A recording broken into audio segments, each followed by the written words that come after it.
Black Bears, regular season champions from Hockey East.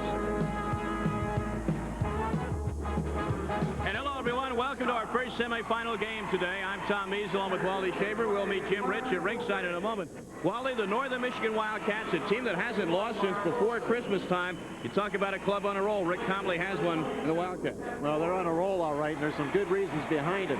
They're averaging 6 goals a game. They're the highest scoring team in the country, but they've got the backup, too. Their goals against average is under 3 a game, so they can do it at both ends of the ring. As far as the Maine Black Bears, you know all about them. You saw them in person last week take care of the Minnesota Golden Gophers in 2 straight games during another trip to the Final Four.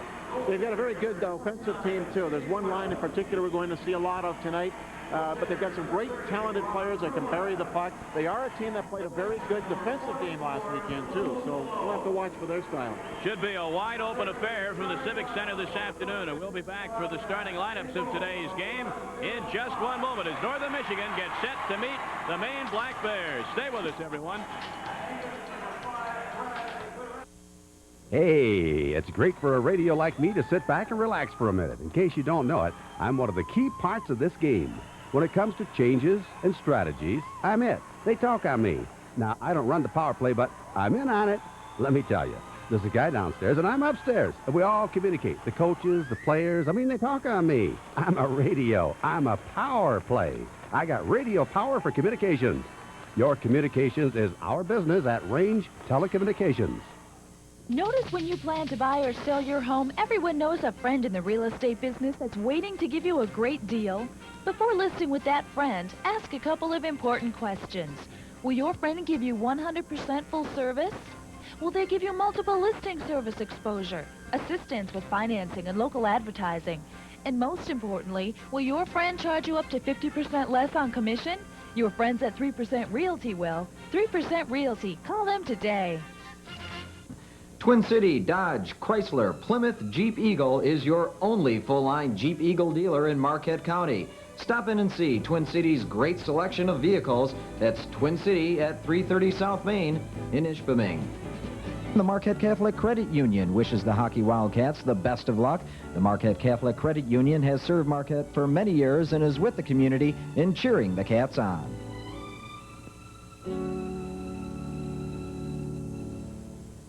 Here's Jim Hakenen of UP Tax and Accounting. Over the years, we've learned what's important to you. Get the biggest refund allowed by law and get it as soon as possible.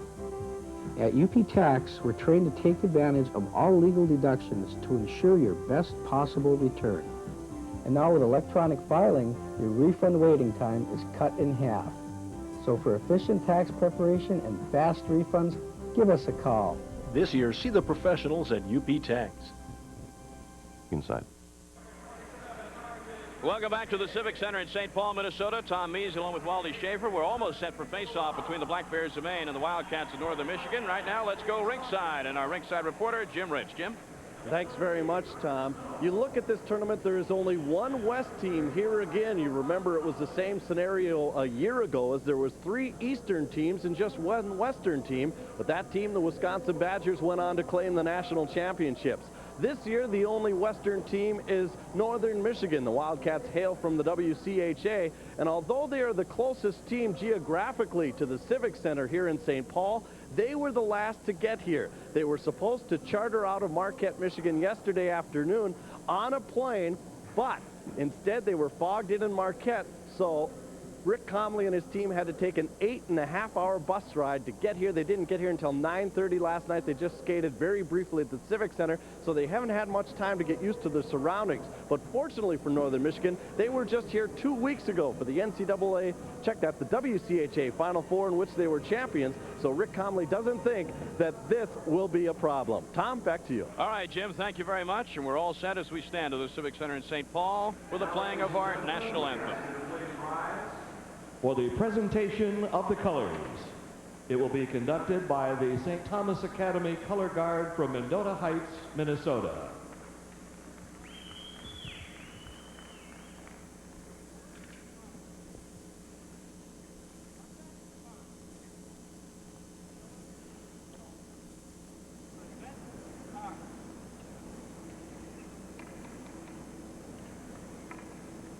And now, ladies and gentlemen, We ask you to remain standing as Connor Smith, a student at the University of Minnesota, leads us in our national anthem.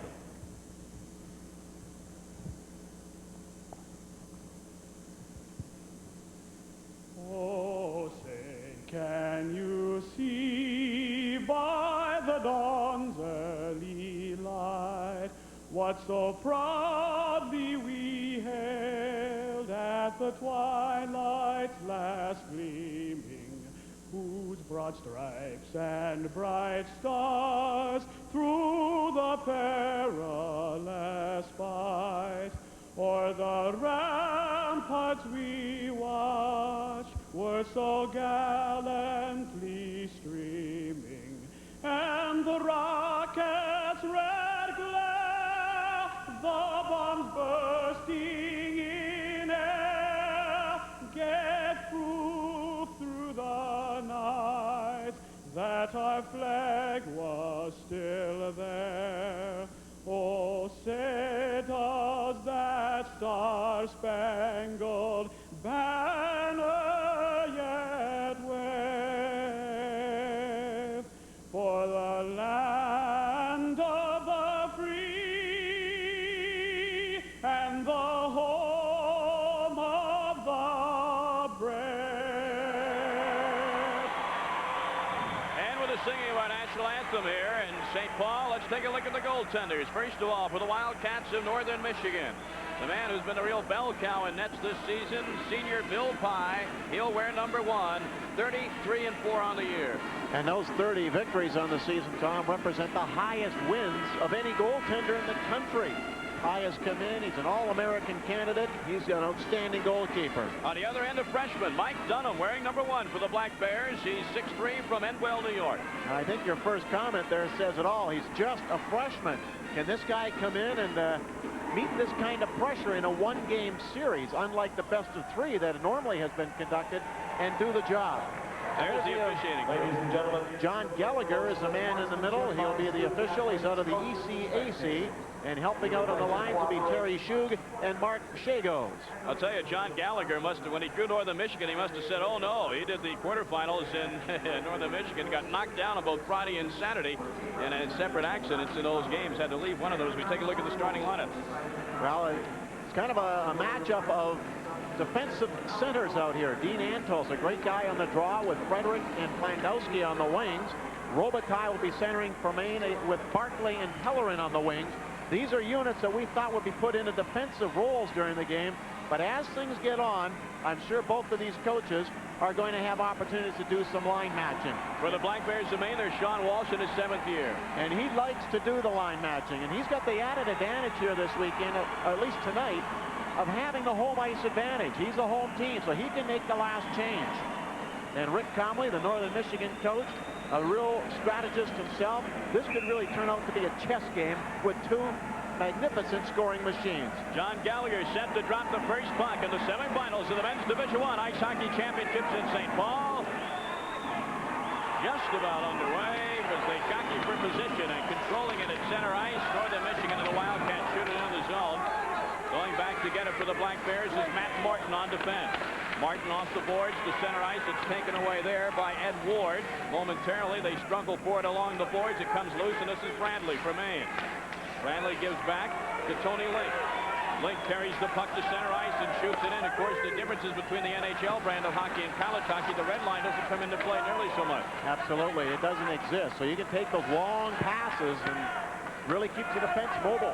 Warenka controlling the puck behind the Northern Michigan net, and the Wildcats shoot it down and force the goaltender, the goaltender Mike Dunham, to come out and make an initial save.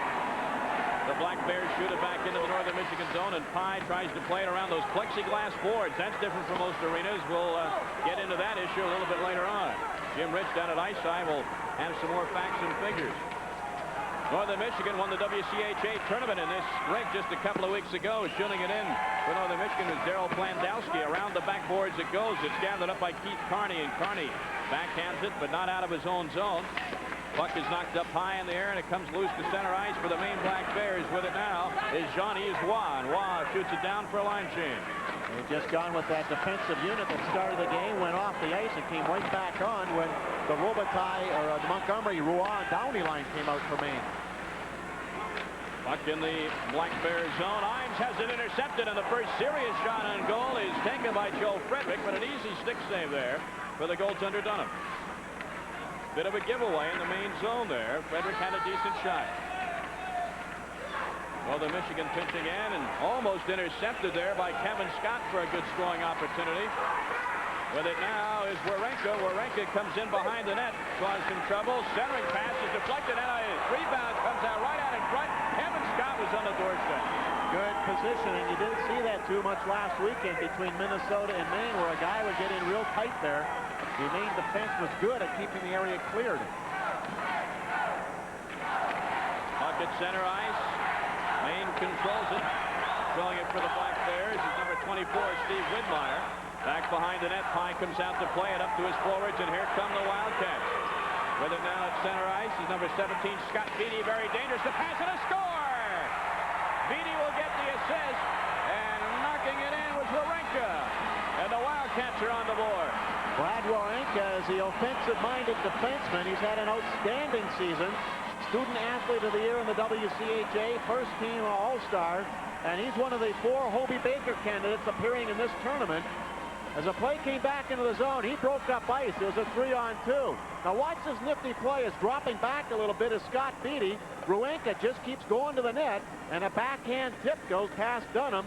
That's a huge goal, I think, this early in the hockey game, Tom. The senior from Two Hills, Alberta. Warenka all he had to do was keep his stick on the ice, while he is a great pass that time from Scott Beatty, and he's used to doing that. Had 38 assists coming into this game. Warenka, his 20th goal at 2:29. Warenka from Beatty. We'll see if we get another assist of it later on. Tells you what kind of a force he can be when you have a defenseman in college hockey getting 20 goals. A huge number. One stat we ought to bring up right now. When Northern Michigan scores first this year, they are 29-1-1. Just thought I'd throw that in. Yeah. A little pressure on Maine now. Oh, but I'll tell you, the Maine Black Bears have the confidence of the 2-game series, although it was several months ago, back in November. 1 game in Portland, 1 game in Orono, and Maine came out on top in both of those. Looking at Sean Walsh, the Maine coach. He's in his 7th year. He was Coach of the Year in 1988 and 1990 in the Hockey East. And he's used to being here. He's been in the Final Four 2 of the last 3 years, but has never gotten past this game. Maine controls the faceoff. Robitaille got it back and has it now at center ice, but it's taken away by Plandowski. Puck loose again, and here's Plandowski winding up for the slap shot, and a stick save by Dunham. Hiller gets the other assist on that Northern Michigan goal at 2:29. 1-0 the Wildcats. They struggle for possession to the left of the goaltender, hoping for a face-off. The referees say play it, and it does play loose. Coming away with it is Brian Straub on the Maine defense, and this is Robitaille at center ice. Dumping it in is Pellerin. Scott Pellerin has his jersey pulled up in the back, so you can't see all of his number 8, but you can see all of his talent. He is quite an explosive player. Brian Straub with it. He'll dump it in. Maine wants a line change.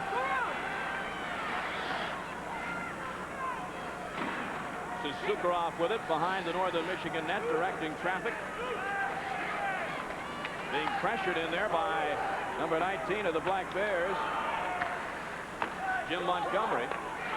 Sukharov with it again.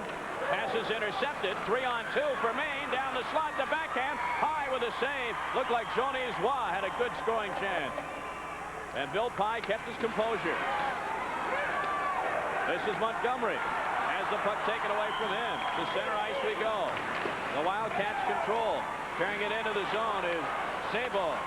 Waugh recovers from Maine and knocks it back out to center ice, where Sukharov comes up with it. Jonas Waugh heads for the bench as Maine is in a line change. Now the Wildcats will change. And that big line of Montgomery, Waugh, and Downey has had 2 different checking units on him from the Wildcats. Clearing pass intercepted by Northern Michigan, but a good shot was not had on goal. And here comes Maine on a 3-on-2. Into the zone, and Pye in the slot area has to get his stick out there to stop Justin Tomberlin. Back to the point. Shot thrown in there by Tony Link, but no threat on the goal. They struggle for it to the right of Pye. Northern Michigan comes up with it, but not out of the zone as Matt Martin keeps it in. Tomberlin hustling with it with Warenka. And finally, the Wildcats clear to center ice. 14:49 left in the first period. Tom Means with Wally Shaver and Jim Rich. Maine cruising on in. The shot is a save. Martin Mercier had a good chance, but it was into the short side, and Pye hugged the post real well and really didn't give him that much room to shoot. Puck comes loose, and it's Lacouture in the zone for Maine. Off the boards to center ice. Intercepted there and sent back in. Kevin Scott tries to get to it for Northern Michigan. Knocks it back behind the goal. Carney is pressured back there. Straub with it for Maine. Keeping it in is Scott Beatty. Weak shot in there by Steve Carpenter. The Wildcats seem to be getting the better of the territorial play. Well, they're controlling the puck a little bit more, and I think that's got Maine somewhat frustrated right now. We will see some adjustments by Coach Sean Walsh. He's very meticulous at that. He knows exactly what to do. And we have a whistle. Looks like the first penalty of the hockey game is going to be called here. And we'll tell you about it in a moment. 13:51 to go. First period, our score. Northern Michigan 1 and Maine nothing. We'll be back with the penalty announcement in a moment. Focus, the intense desire to be champion. Power, the outer strength to dominate. Confidence, the mental toughness, knowing that you cannot be beaten. For every fighter to remain standing at the final bell, he must master these before he squares off against his opponent. The Miami Beach Brawl, live. Friday night at 8:30 Eastern on Prime Network. Available on most Prime affiliates. Scott Beatty in the penalty box. 2 minutes for slashing at 6:09. And so the Black Bears trailing by a goal will go to the power play, Wally. And they've got a pretty good power play, too. They 30%. They was the tops in Hockey East this year, so they can put the puck away, and it's been very effective in the playoffs, too. Robitaille is out there with Barkley. Scott Pellerin also out there for the Black Bears in the power play unit. Keith Carney and Tony Link. Ed Ward comes into the face-off circle now for Northern Michigan. The Wildcats control the face-off and dump it back down to the main zone. Tony Link goes back to get it for the Black Bears. Passing up the left wing and tripping was Pellerin. Loses possession of the puck, and Northern Michigan shoots it back in the person of Lou Malone. Matt Martin's got to go back and get it. Men's semifinal action, Division I Ice Hockey Championships, NCAA, St. Paul, Minnesota. Northern Michigan shorthanded, but leading this game 1-0. And not giving Maine any chance at all to get set up. Black Bears have hardly been able to get across center ice, and once more it's Northern hitting it up down to the zone. Tony Link is fighting for it behind his own net, and finally coming up with it is Link. Northern Michigan dangerous when they're a man down. A school record 15 shorthanded goals this season.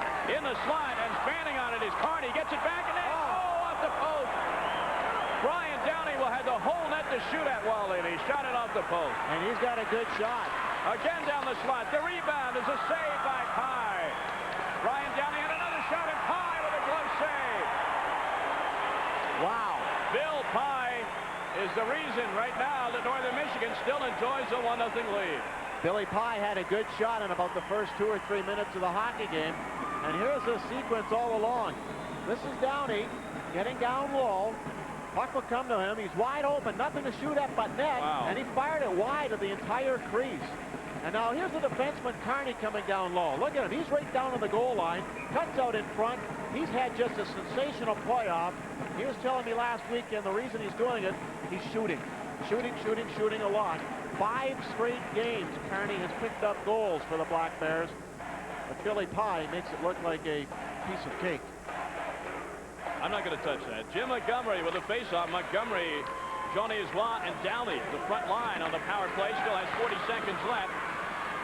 Straub keeps it in on the blue line. Maine sets up back to Straub inside the blue line. The rocket is wide to the right. This is Montgomery gathering the rebound off the boards. Gets it over to Downey. Back to Montgomery. 25 seconds left. Straub takes the slap shot. Straub still controlling in the face-off circle. Has Jean Iswa wide open. He shoots the wrist shot at high, gets the blocker on it, and a whistle and a stoppage of play. And 16 seconds left in the Maine power play. Waugh had a lot of time to take this shot, and I think he had every intention to go high and try to phase Billy Pye a little bit. Look, he's got the time. He's going right upstairs. It's not deflected, and pow, right off the collarbone of Bill Pye. That's going to shake him up a little bit. I think that was a planned shot. That's the one area also in the goaltender's equipment where he doesn't have that much padding around the collarbone area. Yeah, so what's the object of the game? Go for the goalie's neck. That's right. Break him down, hit him with body shots, and then go for his head, right? 16 seconds left in the Maine power play. Martin Mercier with it. Gets it over to number 14, Dave Lacouture. Back to the point. This is Imes with it at the right point. Can't control, just chops it back in. 3 seconds, 2 seconds. And the sides are back even. So Northern Michigan weathers the storm shorthanded. And immediately a whistle for a two-line pass. Or an icing call on Northern Michigan. 11:47 left to go here in the first period. There's a timeout on the ice with a score: Northern Michigan 1 and Maine nothing. Cable is America's choice, and April is National Cable Month. TV you've got to see. Get the inside story on America's favorite thrill sport. NASCAR's top drivers and crew chiefs will share their expertise and answer your questions from each stop on the NASCAR Tour. This weekend NASCAR. Thursday, April 18th at 11 Eastern on Prime Network. Pizza Hut is the exclusive sponsor of National Cable Month. TV you've got to see. Let's go ice side now to Jim Rich. Well, Tom, this is one of the few rinks in the country where the glass is clear right down to the ice. And how that affects the play, not so much for the players, but for the goaltenders. Things get a little hairy when a shot is, say, maybe a foot, 3 feet off the ice. But so far, it hasn't been a factor in play, and it's really a unique advantage for the fans here, as well as you watching on television. Tom? All right, Jim, thank you very much. Yes, we can see clearly now. Right on through to the front row. Teams at 5 aside. After the Northern Michigan Wildcats weathered the storm on the shorthanded situation. Northern Michigan leading it 1-0. Tom Mees along with Wally Shaver and Jim Rich from the St. Paul Civic Center in St. Paul, Minnesota. Later on tonight, it'll be Clarkson and Boston University. And here's the break for the Maine Black Bears. Mercier gets in there, but he's well covered up on the Northern Michigan defense. Lou Malone was on him along with Dean Anto. Matt Martin with it now for Maine. His pass to center ice is intercepted and knocked back into the zone by Zabel. Martin goes back for it again, and his pass is almost intercepted at the lower end of the faceoff circle, but Maine now has a 3-on-2 as they regroup into the Northern Michigan zone. The trailer, Tomberlin, the shot from the slot, and it's off the blocker as Pye was there again. He's looked excellent. That's his 8th save of the hockey game. Yeah, despite the score, 1-0 for Northern Michigan, the better chances have certainly been by Maine in the early going. Back behind his own net again is Kent Salfine. Here comes Tomberlin to center ice. He's got Widmeyer on the right wing. Widmeyer couldn't control, and here comes Northern Michigan back again. Widmeyer with it at center ice, dumps it into the Northern Michigan zone. Robitaille tries to pounce on it. Robitaille by himself behind the net for a moment, but nice job of covering up there on the defense by Mark Beaufait. Beaufait is back there now, has some help defensively. Carney has a jump over his stick. Black Bears trying to control in the Northern Michigan zone. It's still in the Wildcat zone, knocked into the corner now where Robitaille is waiting for it. He avoids a check. And finally, Straub still keeps it in. He'll take a quick shot. Here comes Northern Michigan. Breakout. They got a 4-on-2. This is Carpenter in the left wing. Lazy shot in on Dunham. Actually, you thought maybe Carpenter would slide it over to a teammate for a better shot, but Dunham had an easy save. Yeah, I think he was trying to do that, but Straub did a good job pinching him outside. That's Captain Martin Robitaille. He's had a tremendous year for them. He centers that second line. Got the game-winning goal versus Minnesota last weekend, rather. And he's played 132 consecutive games. They look for him for inspiration. 9 minutes, 30 seconds to go, first period. Brad Wawrinka's goal at 2:29, standing up for Northern Michigan's Wildcats as they lead at 1-0. Face off to the right of goaltender Mike Dunham, the freshman out of Endwell, New York. Dean Antos will take the draw for Northern Michigan, and he controls it, gets it back to Warenka at the left point, but the shot is deflected behind the net. Now they try to control it. Northern Michigan pinching in. Joe Frederick rifled a shot on goal, but it hit the side of the net. Himes with it now for Maine. Here come the Black Bears. Jean-Yves Roy over the blue line. Tries to split the defense, can't do it, but gets away and knocks it back to Himes at the point for the blast. It's deflected wide. The Maine defenseman very deft, from what I can see, at controlling that puck at the blue line and either taking the big shot or just dumping it into the corner and helping to control the play in the other team's zone. They pitch in very well, too, and it leads a lot to the offensive attack that they have. And when you've got defensemen like that can get out there with that big line of Raw, Montgomery, and Downey, it allows an awful lot of offense. Those guys are zipping around all the time. They know they can just toss it back and get a shot on goal and look for a rebound. Icing the call is Brad Warenka, who's done yeoman duty already today. He'll take a short rest on the bench. He's a Hobie Baker candidate, has the only goal in this game so far. And I think that story right there says a lot. Ton of points. He creates an awful lot of offense. We'll see a lot of Warenka in this game. He lost a lot of ice time. Even though both of these teams dress and play 6 defensemen, the better ones see more ice. The Beatty, Scott, and Hiller line on for Northern Michigan, with Maine putting on the pressure, and Pye has to make the save. But watch this line for the Wildcats in the green and gold. Beatty, Scott, and Miller, a total of 93 goals, 108 assists. That's 201 points for this one line this season. They're scary. Yeah. They're real scary.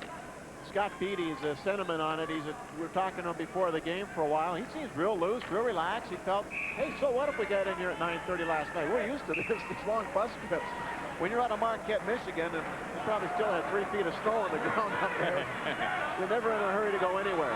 Lacouture will take the face-off with Beatty to the right of goaltender Bill Pye, who's been the singular star of the show. Off the face-off, a hard shot there, taken by Maine Steve Tepper, but it was wide in the net.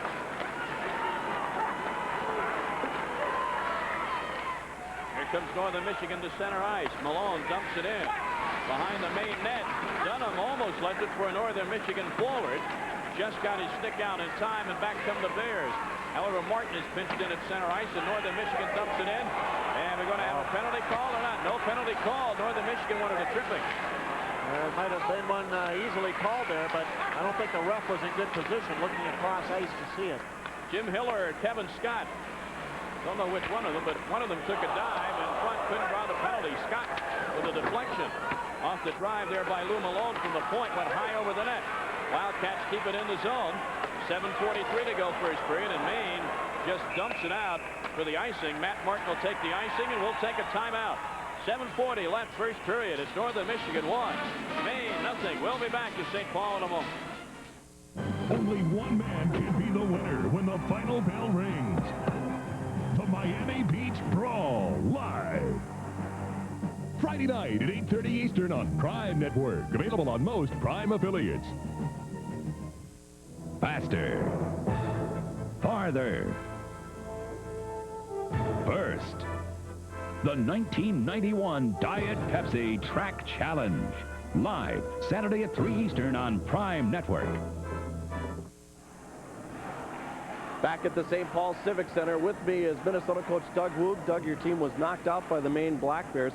What kind of style are they playing here? What does Northern Michigan have to do to win this game? Well, Maine's coming at them hard with the forwards and playing good, tight defense. I think Northern's got to start kicking up their forecheck, or it'll be a tough night for them. Now, your team played the Black Bears very tough. Do you think that series helped them get ready for this? I think we gave them a good pace. We're a good racehorse for them, and I think it's showing it right now in this game so far. All right, Doug Wood, thank you very much. Let's rejoin Tom Mees. Tom? All right, Jim, thank you. I know Doug would like to have his team participating here like he did 2 years ago, Wally, but it wasn't to be. No, it wasn't to be, and it would have been a great matchup to have Minnesota versus Northern Michigan. Kind of a recap to the WCHA final that was here just 3 weeks ago.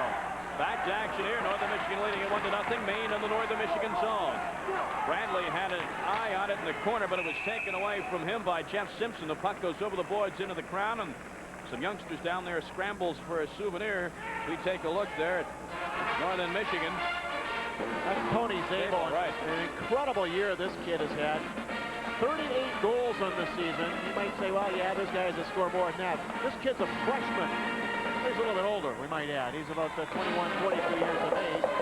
He's got a background of a couple of years of junior hockey experience under his belt. There's some kids that just aren't ready to play in the WCHA or Division I hockey in general. They get some seasoning by playing junior hockey. And that's one thing Rick Conley, the Northern Michigan coach, likes to do, is go to the junior ranks because they are some good players.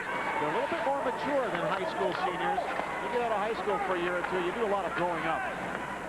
Northern Michigan controlling the puck in their own zone, and they break out. Coming in with it now is number 20, and that's Matt Beaufait, and a scramble in front of Dunham, the goaltender, and he'll cover up for a face-off. You have the Beaufait, Shayak, and Olsen line out there for Northern Michigan. And that's a good line. It was a fast line. They've been a bunch of speedsters all season long. But even as they're coming across center ice, the Black Bears are picking them up, going through the neutral zone, really tying them up. Look, see how close they get. The defensemen move up a little bit. There you see number 11, the back-checking Dan Murphy, the defenseman moving up on the spot, ties up his man. And when it finally gets into Dunham, the goaltender, there's nobody around. And it's a harmless shot, too. It wasn't a hard shot. All he had to do was make sure he stopped it and cover up for the face-off. The best shot that's come towards Maine was that tip that Brad Woanka scored on. Other than that, it's been an easy game for Dunham. Antos controls the face-off for Northern Michigan. Back inside the blue line goes Wawrinka, but his shot was short-circuited, and Maine dump it down the other way. And Widmeyer goes back to touch it up, but I believe they're going to have icing the call, and the face-off will be back in the Black Bear zone. Widmeyer was doing his best to catch up to that one, couldn't make it. Steve Widmeyer, some people are saying that maybe one of the better players on this Maine team. You don't hear a lot about him, doesn't get a lot of points, only 6 of them on the year, but he's a strong-nosed, bullheaded type of grinding winger, and he just gets on you and rides you all night long. Very tough to get past Steve Widmeyer. He's got a very good future ahead of him with one more year to go here at Maine.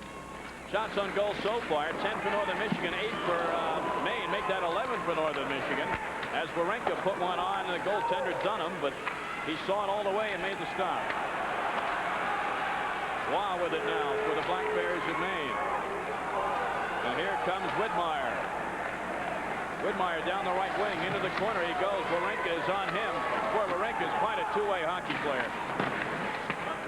And Salfi knocks it back to center ice, and this is Murphy with it. Murphy gets it back to Matt Martin. Martin shoots it in. Landowski deflects it, though, and the Wildcats have no trouble shooting it out. Landowski goes to play it, gets it over to Beatty. And Beatty's attempt at dumping it in the main zone is controlled by the Black Bears, and Northern Michigan gets a line change. Johnny's Law with it at center ice. Law breaking for the net. Brian Downey trying to find him. Montgomery with the deflection now. Circles around. Maine almost at times acting like they're on the power play. They're wheeling and dealing in the northern zone, not being pressed by this line. Well, that's that big line out there. They like to move around, and maybe the most dangerous guy of all in the line. We hear a lot about Johnny Roy. We're watching your screen for number 19, the centerman, Jim Montgomery. A real great playmaker. And there is Johnny Roy. Just love those French names. Yeah. Tremendous statistics as you see on the season. He's played in 88 consecutive games. He's a real sniper. He's small, but he's crafty. And it's good to see some of the small guys in hockey get a chance. And I have to think that some of the NHL scouts are looking at the smaller guys, because if you look at the scoring leaders in the NHL right now, there's a bunch of guys under 6 feet. A bunch of guys under 5'10". Johnny Roy, 34 goals, 45 assists coming in. Would you believe he wasn't even recruited by the colleges? That Maine actually went out and found him. He was working as a fireman, I understand, in Quebec. That's right. I guess he went in. He was working part-time. He wanted to go in and become a full-time firefighter. He goes in, he takes one of these aptitude psychological tests, and they just found out through the test that his mind really wasn't on it. So he started asking, what's your mind really on? He says, I want to play hockey. Yeah. Well, Sean Walsh must have heard. Yeah, word gets around. He's awfully glad he has Johnny Roy. Face off to the right of Dunham. 1-0 Northern Michigan, if you're just tuning in. The goal at 2:29 of the first period. Wildcat defenseman Brad Wawrinka deflecting in an excellent pass off the stick of Scott Beatty. Jim Hiller got the other assist on that goal. Puck comes loose to number 25, Steve Tepper, and Tepper knocks it all the way into Northern Michigan zone. Icing will be the call. Only one penalty in this first period, but as Rick Carmley looks on from the Northern Michigan bench, a lot of icings of late. Well, these teams lock up so well defensively through the neutral zone. That's why you see these icings called. Sometimes you expect a player to cut through the zone, the middle of the rink. The pass is supposed to be there, but it's kind of like a timing play in football. If the guy's tied up and can't get there, it's going to go the length of the ice. Dallas Drake controlled the face-off, and Northern Michigan took it behind the net, but the Black Bears take it away. Now it's loose at center ice, and Carney saved the day. Wow, that was just sitting there, looking awfully tasty to any Wildcat attacker, but nobody could get there. Carney knocked it away. Sukarov behind his own net avoids the check. Gets it up on the wing to Ed Ward. Ward to center ice, and this is Drake. Drake to Tony Zabel. Zabel's shot is short-circuited. The rebound comes loose. It's in the face-off circle. Jeff Simpson lost it over the net. Kevin Scott in the corner with it. He's behind the main net. Scott tries to go to his backhand. He's bounced off the puck. Straub gets it to center ice. And knocking it ahead for a line change is Martin Mercier. And a whistle. And we've got a penalty coming up from referee John Gallagher. He's sending a Northern Michigan player off the ice for a holding, and not a great one. It looks like Tony Zabel going off as he takes a seat in the penalty box. Yep, it's Zabel, the freshman out of Flint, Michigan. It really wasn't a good penalty for Zabel to take because the Maine Black Bears are trying to make a player change. They had their fourth line out there checking this number 2 line of Northern Michigan. Maine was heading off to the bench, whereas Zabel grabbed on and really puts his team into a little bit of a hole here now with just 4:17 left in the period. Now the second power play chance of the period for the Black Bears of Maine. Had a lot of chances on the first power play, but Bill Pye was spectacular in net for Northern Michigan, and now a little bit of wrestling as they jockey for position. The referees aren't going to take a lot of this for the face-offs in the championship, are they? No, they haven't. I think they've done a great job throughout the entire NCAA playoff. They're calling things very tight. Martin with a shot just inside the blue line. The rebound is cleared away. The Wildcats can't clear, though. Martin keeps it in. Bradley gets it over, and a shot is just wide. Wow, Bradley got it over to Martin Robitaille. Now it's Bradley, make that Robitaille behind the Northern Michigan net. Gets it over to Pellerin. Scott Pellerin controlling, back out to the point. Link to Pellerin. Robitaille. Garrett McDonald is on him. McDonald takes the puck away, but Maine gets it right back. This is Pellerin. Pellerin in front. The backhand is a save by Robitaille. He had the shot, and Pye makes the save. Martin Robitaille, the junior, with an excellent opportunity. They worked that real well. Pellerin took the puck out of the corner, Tom.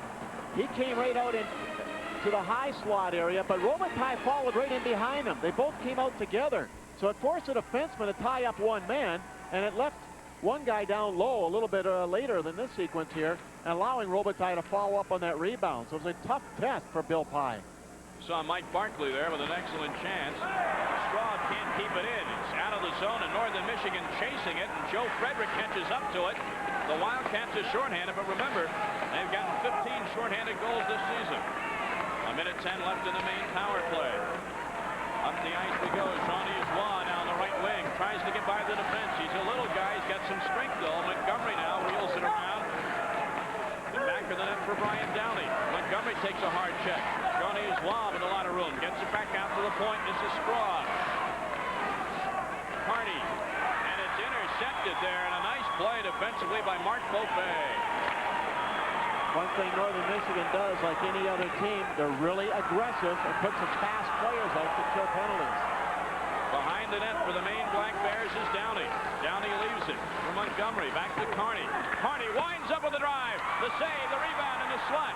And Northern Michigan gets to it. But Straub recovers and a whistle. And we're going to have a penalty. It'll go up against Maine, too. Downey, yeah. Brian Downey, the sophomore, with the penalty to even things up. Watch on your screen here. There's a couple of Northern Michigan players down. See him trying to get back up to the puck to clear the zone. Can't get there. Downey. Who, me? Nah. He's called for the trip. With 2 minutes 40 seconds left in the first period. Comes at 17:20. 23 seconds left in the penalty to Northern Michigan. So in 23 seconds, the Wildcats will be with the man advantage. We don't have any more action. This is the kind of hockey I like right here. 4-on-4. It's a real good test of skills offensively and defensively. You've got to play man-to-man coverage pretty much. 15 seconds left in the Northern Michigan penalty, and the Wildcats will get Sabo out of the box. Northern Michigan controlling, dragging some time off the penalty. And here come the Wildcats. Sabo will be out for 4 seconds. Puck is now in the Maine zone, and that's exactly what they wanted. The Maine Black Bears are now shorthanded. Wildcats on the power play. Sabo out of the box with it at center ice. Just dumps it into the left corner. Dunham goes back to control it. Dan Murphy wheels it around the boards, but not out, and now Pellerin knocks it out of the zone. A minute 15 left in the Northern Michigan power play. Wildcats lead at 1-0. We're under 2 minutes to go in the first period. Nice moves there by Phil Sukharov, getting around the Maine defense. Hiller now at center ice. Gets it over to Scott. Scott shoots it in behind the net. The Black Bears shoot it right back out again. Black Bears are so strong defensively. Like Northern Michigan, they really press hard. But what I like is what they do right in the neutral zone at their blue line. Put up a wall there and make it difficult for any team to come in. Northern right here has to dump it in. Kevin Scott dumps it in behind the net. Carney goes back for it. Scott controls again, but it's taken away, and this is Jean-Yves Roy. He breaks in. He tries to get around Wawrinka, and Wawrinka sacrifices his body and took the puck away. He made the smart play, too. He didn't try to play the man with a body check. Didn't try to use his stick and go with a sweep check, but he threw his whole body across and really eliminated anything that Roy could have done. Hiller in the corner for Northern Michigan, looking for Beattie, but his pass goes awry. Wawrinka keeps it in for the Wildcats. Into the center ice. This is Roy. 13 seconds left on the Northern Michigan power play, but Roy, and it's a score! Roy jumped in and hit the goaltender Pye. The puck went right under Pye and into the net, and Pye, of course, was out of the crease, and shorthanded Maine has tied this game up. What a goal.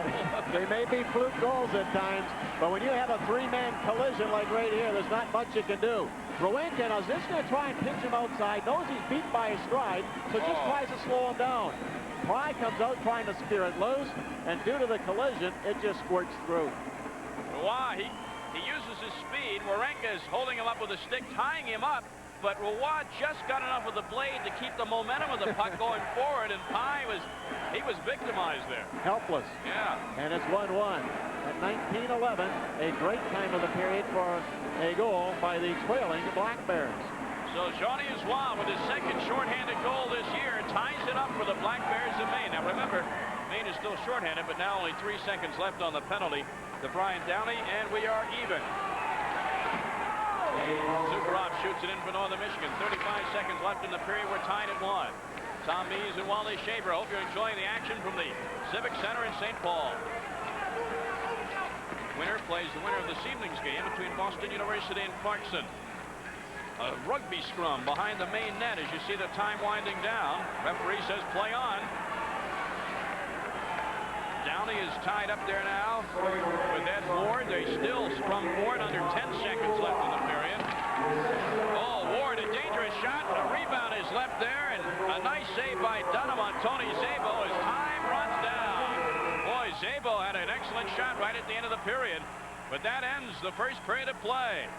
The teams head to the locker rooms, and the score, the University of Maine 1, Northern Michigan 1. We'll be back for our intermission entertainment in a moment. Service is a big thing to me, and they have a very good service department. Well, when you go back for service, they remember you. It's not as if you're a stranger coming in. I was most impressed by their friendliness. They take care of the problem and put me back on the road again. Check out the spring special from the folks at Nelson. Right now, get a free tire rotation with a tune-up or transmission fluid change. Call our service department today. No one makes them better than Togo's. At Togo's, we take pride in being the home of the original sub sandwich. Our bread is baked fresh daily, and we use nothing but the best ingredients for the best sub in town. Dine in, take out, or call for quick delivery at 226-6535.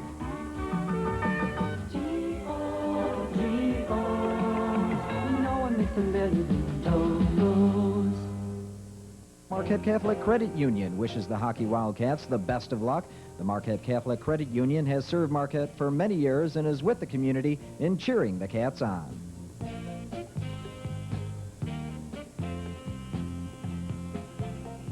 Representing over 25 different companies as independent insurance agents, that's Northern Underwriters and their local member agencies, such as Larson, Hetrick, and Weaver in Marquette.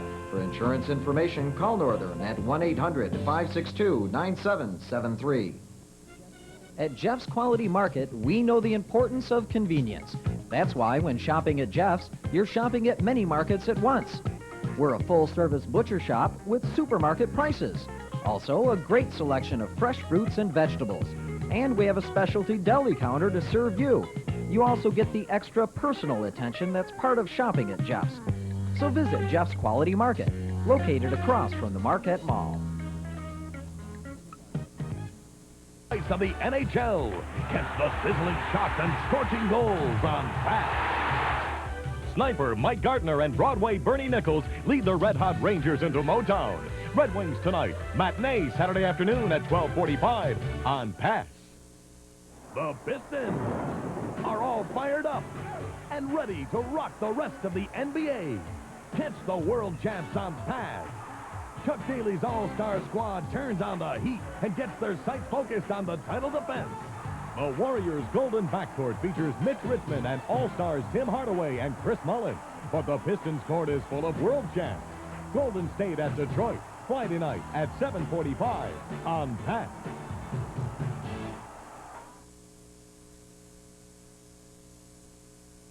Welcome back to the semifinal game of the men's Division I ice hockey tournament this afternoon from St. Paul. After one, Northern Michigan and Maine tied at 1. Tom Mees along with Wally Schaefer will join Jim Rich in a moment. I'll tell you, Wally, you've seen a lot of college hockey this year. Have you seen a more wacky goal than the shorthanded one by Waugh to tie it up? They all count. I guess that's exactly what they're saying down there. They appreciate the fact that they're in the game, but that was a strange one. They happen like that, and if you can get yourself back into a game, even in a fluke situation, you take it. The goaltenders. Pye for Northern Michigan has been spectacular, especially in the first Maine power play. And Mike Dunham, the freshman, hasn't been tested that often, but they each faced 12 shots, and they each made 11 saves. The saves were even, but I think the quality shots was definitely in the advantage of Maine. Billy Pye comes out. He likes to challenge. He's smaller in stature, so he has to come out a little bit more and challenge the shooters. He's had some very good, accurate shots thrown at him. And going into the locker room, the Maine Black Bears got to get a big lift from a goal, not only a goal, but a shorthanded one, coming in to tie it up 1-1 after 1. We'll be back here to St. Paul in just a moment. Jim Rich will be standing by with some interesting interviews for you. There's our score, 1-1 after 1. Cable is America's choice, and April is National Cable Month. TV you've got to see. Get the inside story on America's favorite thrill sport. NASCAR's top drivers and crew chiefs will share their expertise and answer your questions from each stop on the NASCAR Tour. This week in NASCAR. Thursday, April 18th at 11 Eastern on Prime Network. Pizza Hut is the exclusive sponsor of National Cable Month. TV you've got to see. Creative design excellence. Technological advancement, space-age innovations, 21st century quality.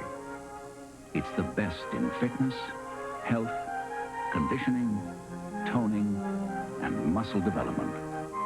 The Soloflex Muscle Machine. We've designed one for your body. Call now for a free brochure.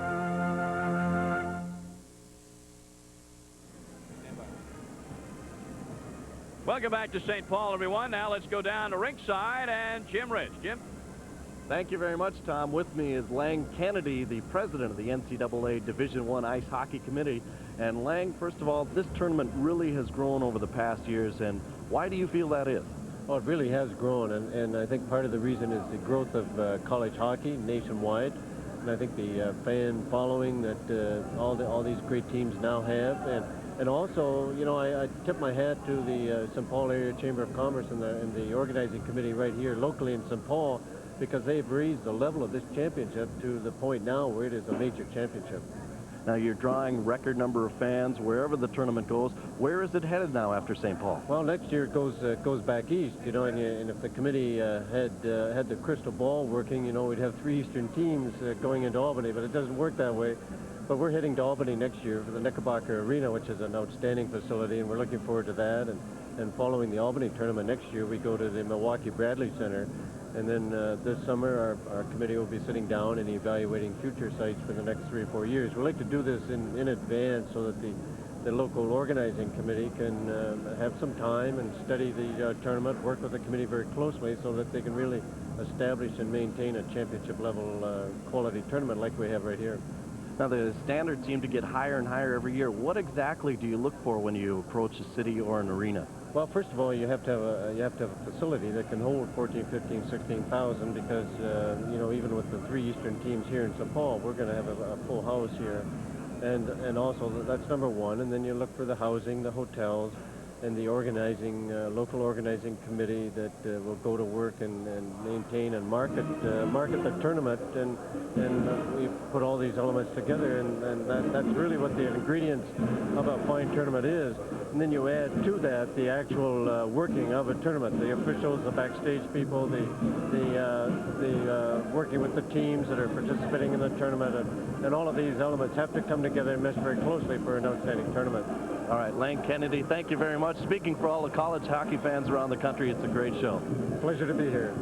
All right, it is now a 1-1 hockey game here at the Civic Center. We'll be back with first period highlights right after this. Not again. It's a new day. There's a brand new way. Go fish. Now you got a choice. Rejoice. Go fish. No matter what you're after, you're gonna get your wish. Go fish. At Long John Silver's, we have a lot of ways to go. Batter dipped, tender baked, or lightly breaded. Go fish. Long John Silver's. Right now, come in and try our new baked fish light portion. This spring, Michigan's best crop of sports action is running up on Pass. In April, the 1991 Detroit Tigers powerhouse lineup steps up to the plate as Pass kicks off an awesome 70-game package. The Bengals bats get an early crack at towering high in the American League East. Plus, get the inside track on Tiger events before every game as Marty Adler reports on the Tigers today. Join Pass for continuing action on the hardwood court as the world champion Detroit Pistons thunder down the season's home stretch in hot pursuit of another NBA crown. Hot hockey action is on hand this spring as the Red Wings rumble with some of the league's toughest competition into the thick of the NHL season. Plus, Pass is a place for outstanding auto racing action as man and machine push power to its limits. Check out the incredible drama of the LPGA, ace coverage from the ATP Pro Tennis Circuit, and professional boxing blow-by-blow. Spring sports are in full bloom with Michigan's best lineup only on Pass Sports. Welcome back to the Civic Center in St. Paul, everyone. An excellent first period of hockey in the semifinals. Northern Michigan and Maine tied at 1. And Wiley, let's take a look at the scoring summary and the highlights. Well, it was quick. Brad Ruenka early in the game at 2:29, and then towards the tail end of the period, that fluke goal by Jean-Yves Roy evened things up. Shots on goal were 12 apiece in the period. Here's a goal by Ruenka, though. Northern Michigan got going. This is Scott Beatty, the playmaker of the series, coming across the middle of the rink. Now watch as he shifts to the left side. There's a slight seam being set up as he puts the brakes on. Nobody has picked up the defenseman, not the right winger, but the defenseman, Brad Ruenka, and he cruises through and just tucks to the back of the puck, and it's into the back of the net, and it's a 1-0 game at that point. And then Maine, shorthanded, killing off a penalty to Brian Downey, comes racing up ice. Roy just gets a step on the defenseman, Ruenka. Pye figures he's got to play with it. He did, but as his left leg was up in the air a little bit, the puck bounced underneath and slid into the back of the net, tying up with the hockey game in the final minute of the opening period. Well, we have an even scored one. We have an even number of shots on goal at 12. From your vantage point with me up here in the press box, who do you think, if anyone, had the better of the play in the first period? I think a slight edge would have to go to Maine. They seem to control the puck a little bit longer. Both teams, I think, have split in the face-off department. It's been pretty even. We're seeing some good assignments, though, by both coaches in the chess game that we thought might be played here today. They're trying to match up some lines and get the checking units out against the scoring units. I'd love to see the top two lines of both teams get out there against each other. In goal, what about Pye? He's experienced, he's a senior, but hey, there was a soft goal, fluke goal given up late in the period. Is that going to affect him at all in the second period? No, it won't affect Billy Pye at all. He's one of these guys that's very relaxed. He knows that's not going to faze him. He knows it was a fluke play. He knows he also has a lot of firepower in front of him that can come right back and get that lead again. Well, an excellent first period of hockey as the Black Bears and Wildcats are going at it. The winner, of course, will play in the national championship game on Saturday night. After one, it's 1-1. We'll be back with the second period in a moment. In the dead of winter, a storm lurks on the horizon. The rumbling of the distant sounds of spring.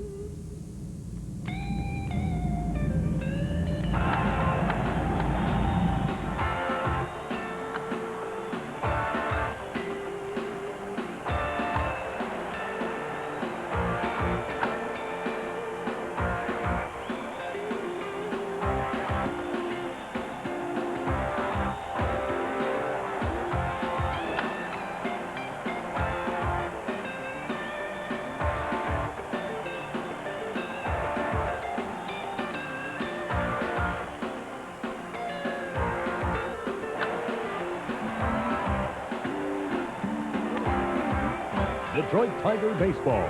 Prepare for a storm. This spring on Pass.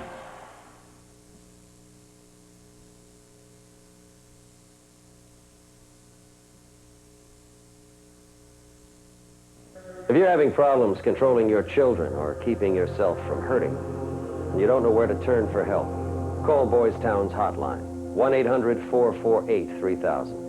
You'll talk to someone who understands and can help you find the help you need, fast and close to home. 1-800-448-3000. A radio station that's been rocking the Motor City for over 20 years. The Ritz! Detroit's 101 and only home of rock and roll. WRIF, baby! Play, and right at the end of the first period, as the teams were going to the locker room, some penalties were assessed. Widmeyer, Steve Widmeyer, number 24, Maine, and number 22, Ward of Northern Michigan. There you see them, Ed Ward. They were both called for high sticking. And here comes the official, Ward with a little shove there as the final buzzer sounded. So at 20 minutes of the first period, Ed Ward for Northern Michigan and Steve Widmeyer for Maine will sit out the first 2 minutes in the box. And that shows you up on the scoreboard exactly where we're at. So we'll be 4-on-4 hockey to begin it all. You know, we were talking a little bit, Tom, about maybe the better shots coming by Maine, even though they're even at 12 apiece. You take a look at the danger zone. That's that area, the dots in the face-off circles back to the goal line. Maine had 8 good quality shots in that opening period of their 12, whereas Northern Michigan had 5 of their 12 shots coming in that danger zone down at the other end of the rink. So definitely the quality has been in Maine's advantage to this point. And as far as some of the snipers for each team, Beatty had, of course, the nice assist on the goal, but he didn't have any shots on goal in the first period for Northern Michigan. Johnny Zwa had 3 shots on goal, and the worst of the 3 by far was the one he scored the goal on the shorthanded effort, although it was a great effort by Wah just to keep the puck moving forward. And you're taking a look at Mike Dunham, the goaltender for the Maine Black Bears. Northern Michigan hasn't made their way into the ices yet. They're coming down the hallway right now, so they'll come in. Dunham is really looking at this series as any other game. He was a top recruit in the country last year by the Maine Black Bears, and they were glad to land him. I don't think Sean Walsh ever expected the kind of performance that he's gotten out of his goaltending this year. He told me at the beginning of the season that he was concerned about the net binding. He had Matt Deljudas, who decided to turn pro with the Boston Bruins. That left him with Garth Snow, who's just a sophomore, and a rookie, Mike Dunham. But they turned out to be an awesome 1-2 counterpunch and have done a fine job in guiding the Black Bears to just about as far as you can go in a college year. And as far as the Black Bears and Wildcats go, lifetime they've met 11 times before today. Northern Michigan has won 6, Maine has won 5, but Maine has won the last 4 in the series, including 2 games in the state of Maine back in the month of November. We took a look at Pye, and there's the freshman Dunham. No doubt that Pye has faced the more difficult shots, but the bottom line is that Dunham and Pye have both kept their teams in this one at 1-1 after 1. Cheeseheads. Those guys are from Wisconsin. Wisconsin is always in the Final Four. I mean, many fans may not understand that, but Wisconsin will always be in the Final Four. The ice hockey team might not get here, but their fans are always here. They have a good time, too. There's nothing I enjoy more than watching that Wisconsin band. As Northern Michigan has their huddle prior to the second period with the score tied, you might be thinking, how have these teams done when they're tied after 1? Well, Maine 5-2-2 when they're even after 1. Northern Michigan 7-3-1. I don't know if that stat will come into play, if it really means all that much, but just thought I'd throw it out. More numbers. And now I'm going to throw it out.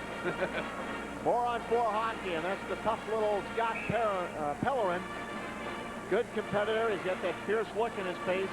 You know, he's made a comment, you and I were talking a little bit before, Tom, but after that weekend series last week against Minnesota, I was very impressed with the intensity and the focus that Maine had. It looks like just beating Minnesota was a step along the way. They want to win this national tournament this year. Ward for Maine and Whitmire, rather Whitmire for Maine and Ward for Northern Michigan will sit out in the penalty box for the first 2 minutes, so it's wide open 4-on-4 unless we have penalties. With it now is Warenka for Northern Michigan. He goes to center ice to Mark Beaufait. Beaufait dumps it in the Maine zone. Straub is hit hard behind his own net as he gains the puck. Puck comes loose out of center ice. Northern Michigan comes back for it in the person of Garrett McDonald as he and Warenka on defense. Cross-ice pass for Warenka. A minute 28 left in the dual penalties. Breaking in and having a good opportunity with the backhand was number 25, Tony Szabo. The save by Dunham. Now the puck bounces over Warenka's stick, and Maine has a 3-on-1 developing. This is Robitaille. The pass, the score! Robitaille with the excellent pass, and I believe that was Jean-Yves Roy for his second goal of the game. Couldn't see the number clearly, but I believe it's Roy, number 28. Nice pass across ice. The whole thing unfolded back in the Maine zone. Warenka at the point tried to pinch in, but he couldn't get to it. Here's Robitaille taking off. Now watch the pass go straight across the ice. And that is Roy getting it. With high sliding, he knows he has to go top shelf, and he roofed the shot. Fine execution, and you just can't leave snipers alone because they bury it. So Robitaille, the excellent pass. Jean-Yves Roy gets the goal and puts Maine up 2-1. So the Black Bears, who fell down 1-0, have come back to take the lead early on a 4-on-4 situation here. So it's an even strength goal early in the second period. This is Roy in his own zone. Jean-Yves Roy took great pains yesterday at the practice to make sure I pronounced his name correctly. This is Jean-Yves Roy again. Cruises into the face-off circle, but coming out to cut out the angle was Pye. Roy really never had a chance to wind up there and didn't have much net to shoot at as Hiller comes back the other way for Northern Michigan. Over the blue line, Montgomery goes back for Maine. 28 seconds left in the dual penalties. To center ice. Coming up with it is Jim Montgomery. Montgomery tries to get around the defense, can't do so. Lou Malone goes back for Northern Michigan. Up to Hiller.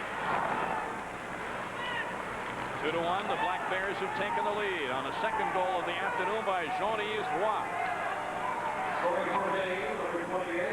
Ryan Downey takes the shot just inside the blue line. Deflected, it goes wide.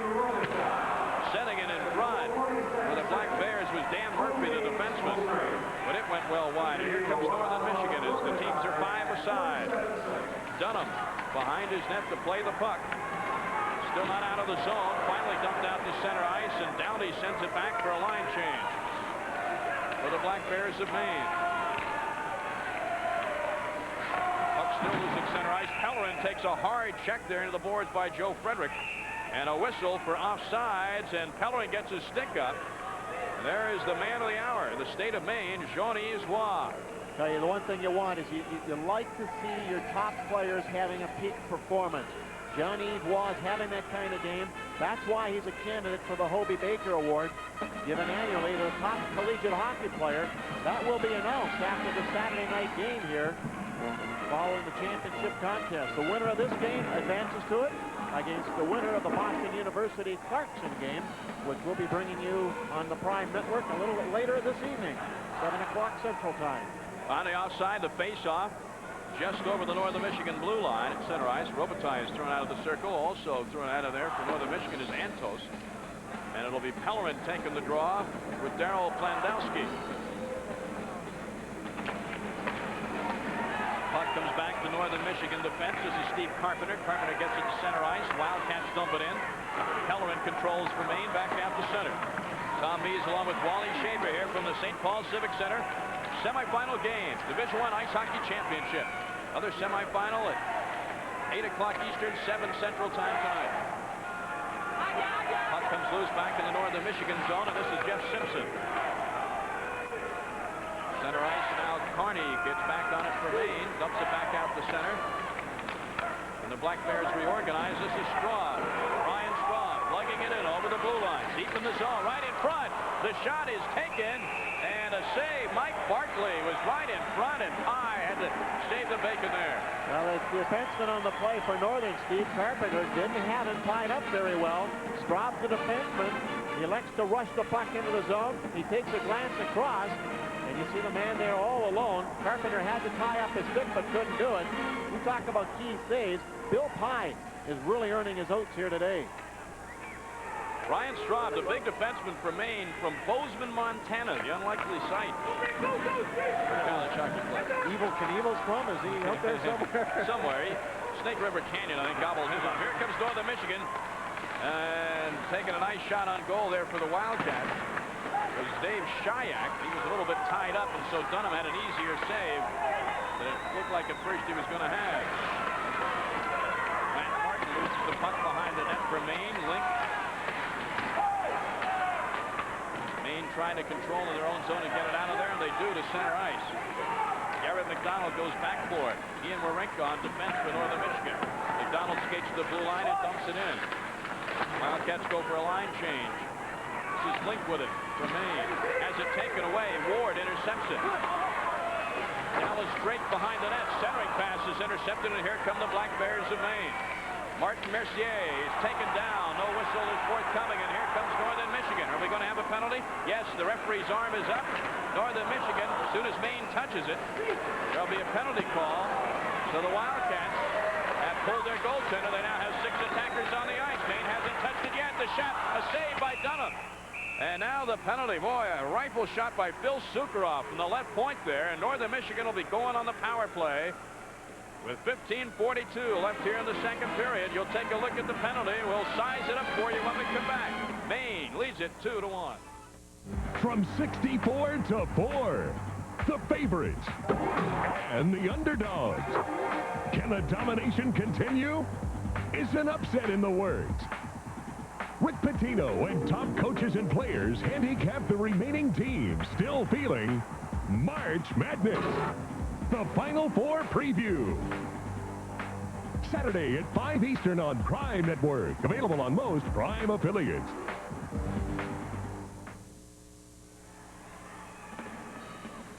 Martin Mercier, 2 minutes for holding at 4:18. So the Wildcats of Northern Michigan go on the power play.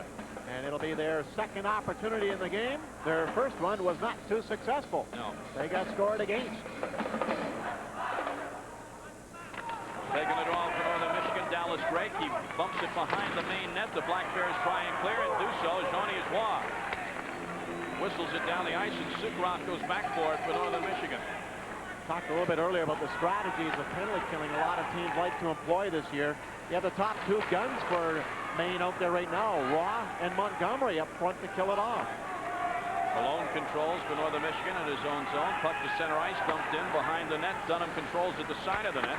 Leaves it for Straub. Straub whistles it around the boards and all the way down the ice. And a chance to change the penalty killers, who had a very easy task for the first half minute. 1:20 and counting in the Northern Michigan advantage. Trailing in this game 2-1. You're not going to get very many power play chances. Either one of these teams expected to have too many chances in this game, so you got to take advantage of them. Puck comes back out to center. Northern Michigan is offside. If they touch it, they don't, though. And Maine will clear the zone, and this is Carney. Carney carries it in and then thinks better of trying to make a rush and leaves it for Wawrinka of Northern Michigan. Black Bears get a change. This is Wawrinka. He'll lug the puck into the main zone. He'll split the defense. Wawrinka with a shot to save by Dunham. The rebound comes out to Beatty.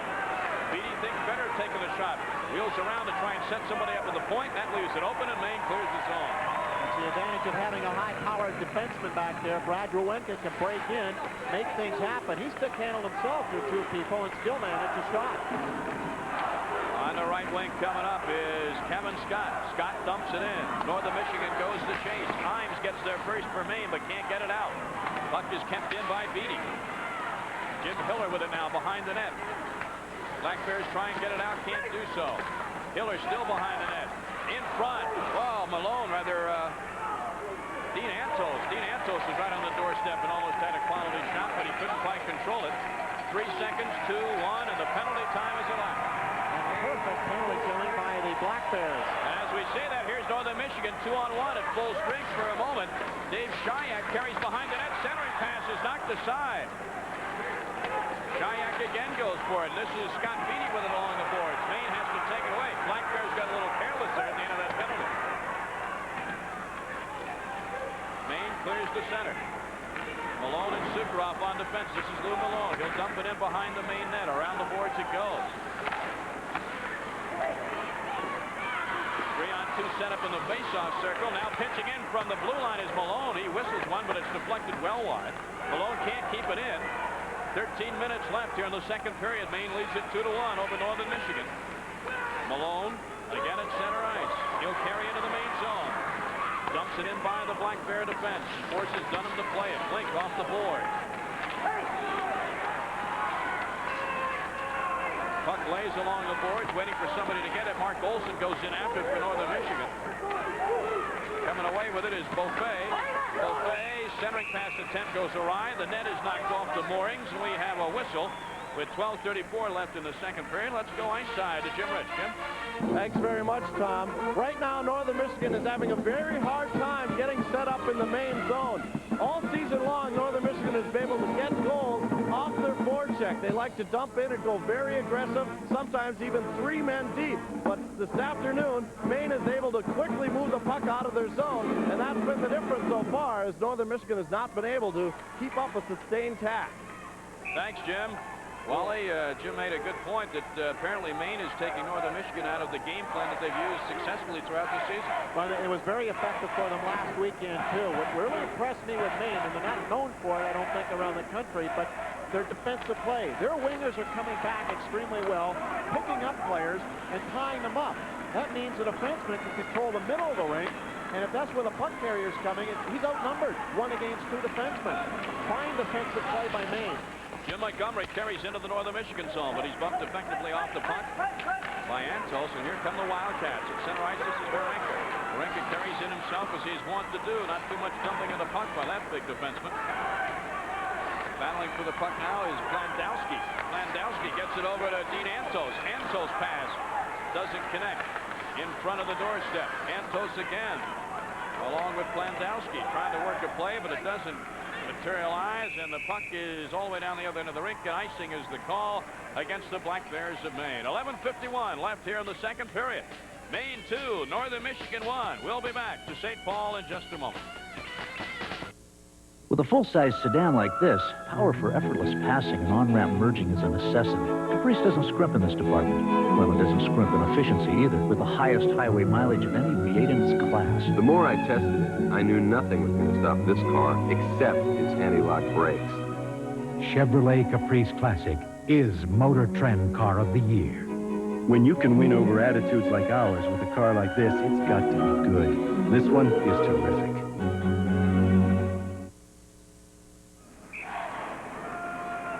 Welcome back to the St. Paul Civic Center. Tom Neesmith, Wally Shaver. Northern Michigan hit the post. I thought we almost had the tying goal right after the commercial. Wow, what a close call. Off the face-off. Maine carries it back in. Offside will be the call as Robitaille lugged it into the Northern Michigan zone, but we almost had the tying goal right off the face-off. Tells you the importance of the draw. You've got to have the right people on the ice. You've got to have the right assignments and know exactly what your position is supposed to be. But if the centerman wins it cleanly and pulls it back, as we saw Dallas Drake do, not much you can do. Take a look at it. You see that Dunham didn't even make a move until the puck was by him. It happened so fast. Goaltender's best friend. He's kissing up, baby. Shots on goal for the game. Wildcats 16, the Black Bears 15. So in the shots department, very even indeed. Maine leads it 2-1. Scott Pellerin in the left corner. Behind the net for Barkley. Barkley bumped off effectively by Jeff Simpson, and Simpson comes up for Northern Michigan. Into the middle ice zone. From the doorstep, the shot taken by Tony Szabo, and a nice stick save there by Dunham, and some hard hitting in the corner. They're getting up a little groggily as Dallas Drake. Scott Pellerin is involved, and it looks like he's going to go to the penalty box. Ed Ward used his body real well to flip it out in front and get behind the Maine defender. Tony Szabo, though, had the puck up on edge and really couldn't get good wood on it.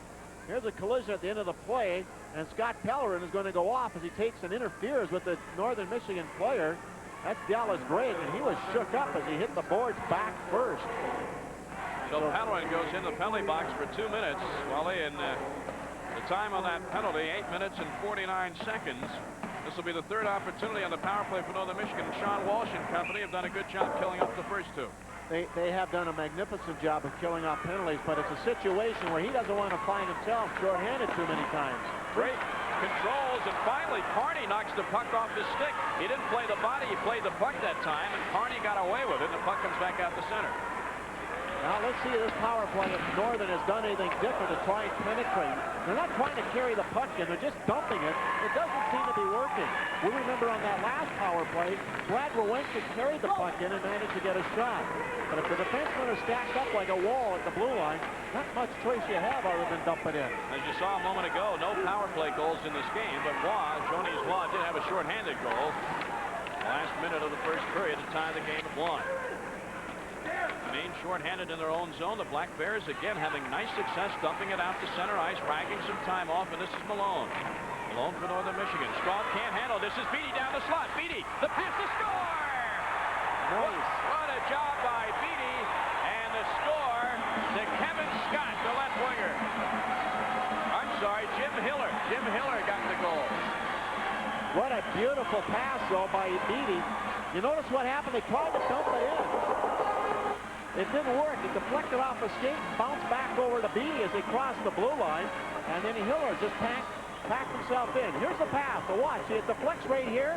Now it bounces right up the middle. Here's Beatty coming in. Looks like he's going to shoot, but he just anticipates that Hiller might be there. Yep. And he was. Well, I'll tell you, that's why that line has clicked so successfully over the year. You know where your line mate's going to be. Beatty with his second assist of the game. Hiller with his first goal. It's a power play goal, and it ties the game at 2. And I think that just adds more credence to the fact that Northern's got to carry the puck in the zone, find a way to do it rather than dump it in. It hasn't worked for them.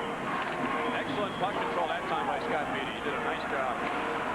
Maine keeping it into the Northern Michigan zone. No, they didn't. Linesman right on the play, calls the offsides, and the faceoff will come to center ice. And 10 minutes even left in the second period. We're halfway through this hockey game, and we're tied at 2 as we take a look at Kent Salfi for Maine, sophomore out of Clifton Park, New York. And Rick Comley, who may look rather intense with those eyes of his, but when he smiles, he just melts you, doesn't he? He's one of my favorite coaches in hockey to talk to because he's very calm, very collected. He'll tell you exactly what's on his mind. He won't give you any bull when it comes to talking about systems and what they have to do and what they have to avoid. Very honest. That's Hiller from Beatty and Malone. Power play goal at 9:46. That's the official time, and that ties it at 2. Winner will play Saturday. The loser today goes home. This is Brian Downey over the line. He's onside. Maine breaks in 3-on-2, but can't complete the play. Good back checking by Northern Michigan. Frederick with it now to center ice. Picked up there by Brian Downey. He'll dump it in. High comes out to make the save, but Downey controls off the board. However, he can't get a pass, the centering pass into Robitaille, and Northern Michigan will come away with it. Or will they? Keeping it in the zone is Kent Salfi. Now it's center ice, and this is Beatty. What a playmaker he is. He leaves it for Marenka. Down the slot. Dunham with the save. Wow.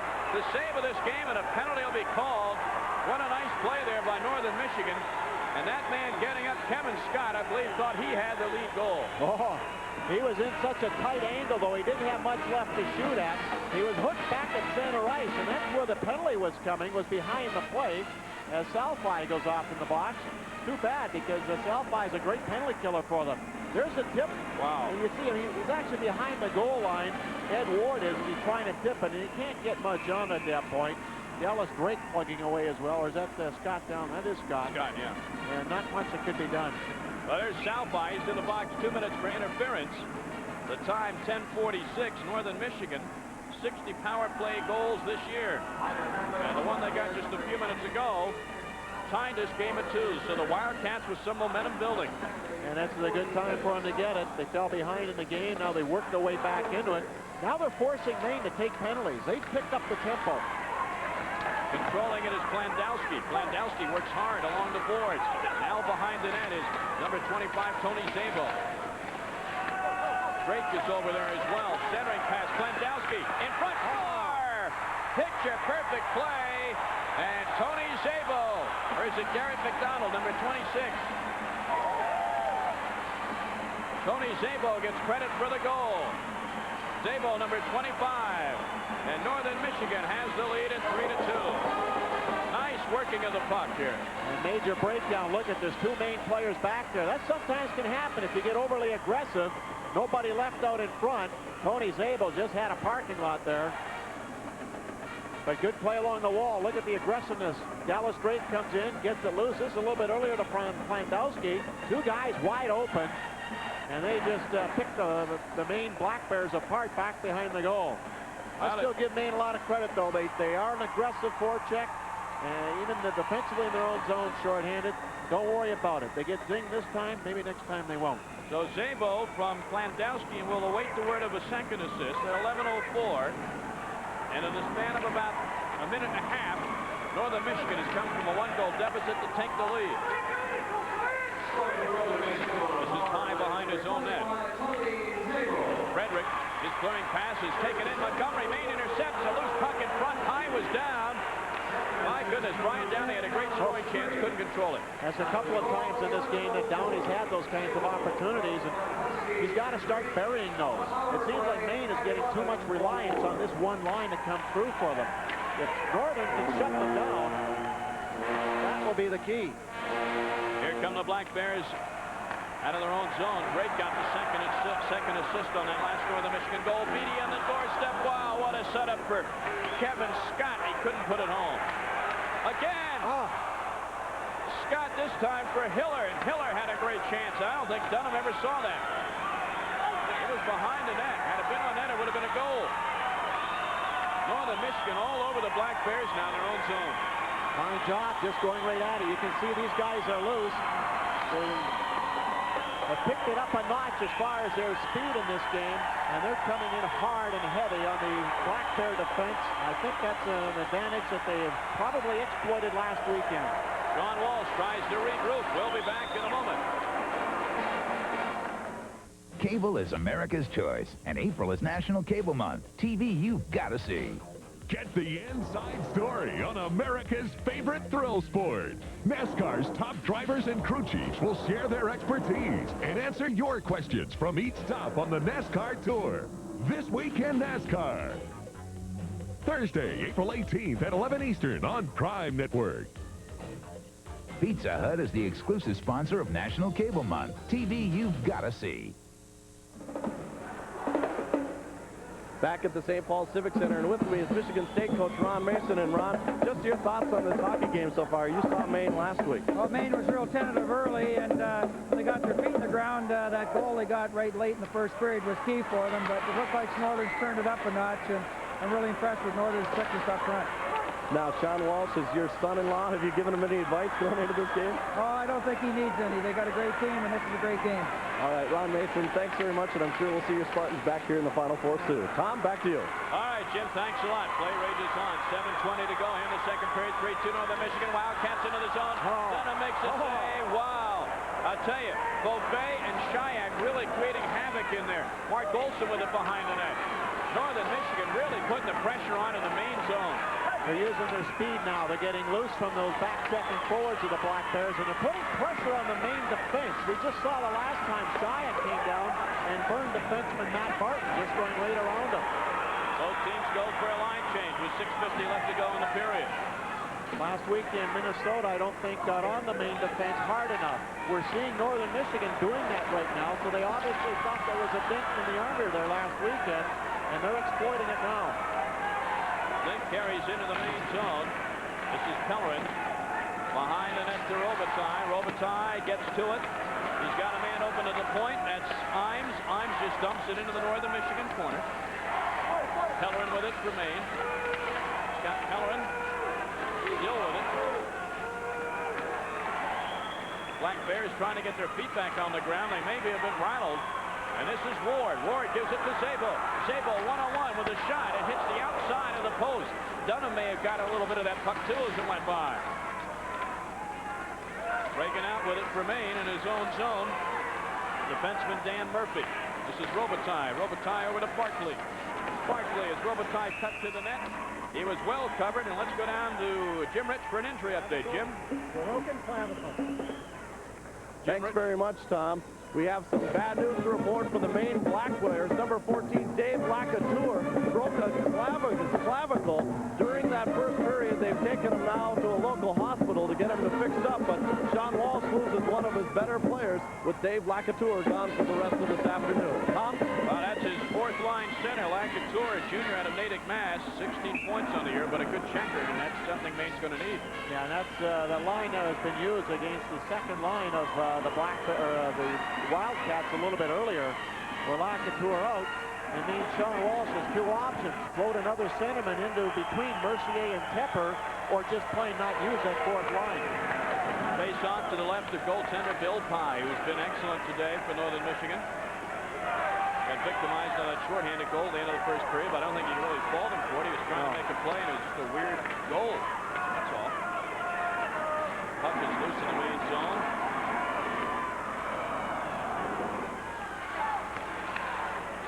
Black Bears trying to control Jean-Yves Roy. Jim Montgomery behind the net. Montgomery leaves it for number 20, Brian Downey. He's checked off the puck. Roy takes it. 5:14 left in the period. Jean-Yves Roy with a quick shot and a save by Pye. And the puck is cleared down the ice. Dunham comes out to make the save, thus waving off the icing. Downey gets it to a breaking Robitaille. Robitaille from the face-off circle, and a good job defensively by Garrett McDonald getting a stick on the pass, and a whistle for a hand pass. Will have a face-off. I don't know if Sean Walsh wanted to have happen this way, but his big line of Montgomery, Waugh, and Downey is being covered by the line of Antos, Frederick, and Klendowski. Rick Conley was telling us before the game he would prefer to have that line out there, and he's getting his wish. Whitmire, a strong, aggressive defenseman, doing a little bumping with the winger, Joe Frederick. They were bumping not only from there, but all the way up to the benches as they were going off the ice. Well, Steve Whitmire, the leading penalty minute man for Maine, but I don't mean that in a negative fashion because he only has 59 penalty minutes the entire season. Scott Beatty was telling us before the game he gets that by accident for Northern Michigan. Whitmire with the puck for Maine, back to the point. The number 3, Matt Martin's shot is well wide. Maine keeping the puck in the zone, but this is Beatty for Northern Michigan. Beatty gets it up to Kevin Scott. Scott rifles it in and forces Dunham to play it. Dunham's pass is gathered in by Beatty. Hiller and Scott. What a line for Northern Michigan. Hiller with it now. Beatty cruising in front. Scott can't control. And the Black Bears come away with it. Southpaw.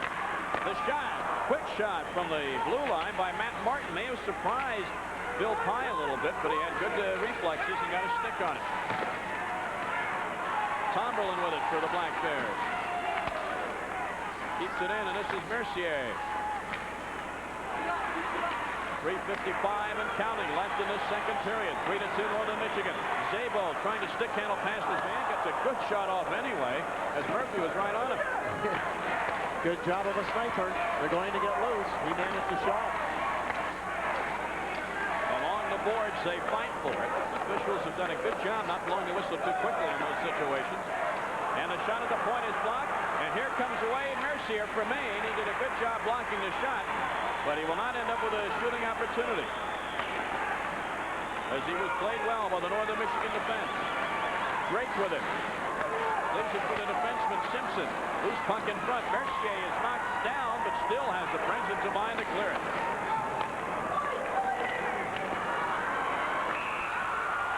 And as Drake gathers in the loose puck, we have a whistle.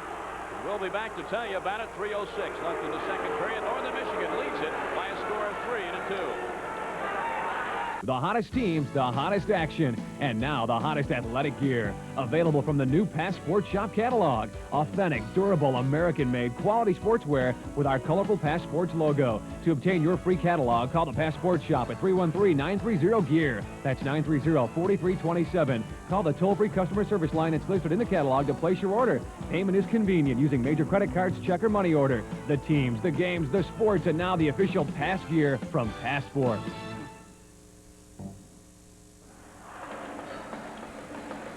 This telecast is presented by authority of the NCAA, and any use of this program without written consent is prohibited. The announcers for this program have been approved and contracted by NCAA Productions.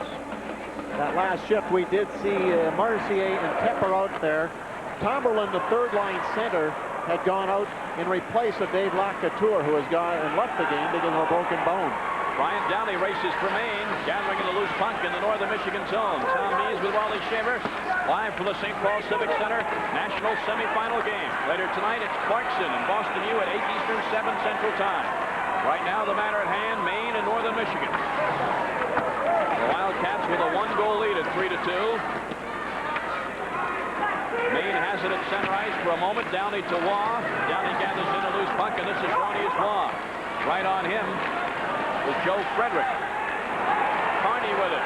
Carney hasn't been much of a factor offensively, and I'll tell you, Frederick did a great job tying up the stick and getting the puck out. They know that Carney can break up the middle and move in for a shot on goal. He did get some action going earlier in the game there, too. So it was a smart play by Frederick to stay with his check. Going to have a face-off as Wawrinka in an attempt to clear the zone. Sent it up into the officials, the off-ice officials bench. And let's take a look at how Carney was tied up as he attempted to take the shot. And good discipline by the freshman Frederick. He stuck right with his man. He didn't allow him to get loose. Sometimes easy to do, but great. That's a great example how to play defensive hockey. You stay with your man, you get the puck, and you clear the zone. Perfect example of it. Frederick, just a freshman, as we mentioned, out of Madison, Wisconsin. Spent 3 years playing with Madison in the United States Hockey League. That's a junior hockey league we alluded to earlier that Coach Rick Comley likes to go to as a resource pool. Lou Malone in company with Bill Sukharoff on defense now for Northern Michigan. They help get the puck out of the Wildcat zone, 150 and counting. The action is hot and heavy, as you just heard, along the boards. Malone and Barkley really slammed into each other. Things getting a little bit more physical now as we move along in this game. Link, his shot is knocked back to center ice. Tony Link has to go back for it for Maine. Helleran sends it in along the boards. Ty will play the puck there. This is Hiller. The Beatty, Scott, and Hiller line now on for Northern Michigan. They have really clicked well here in the second period.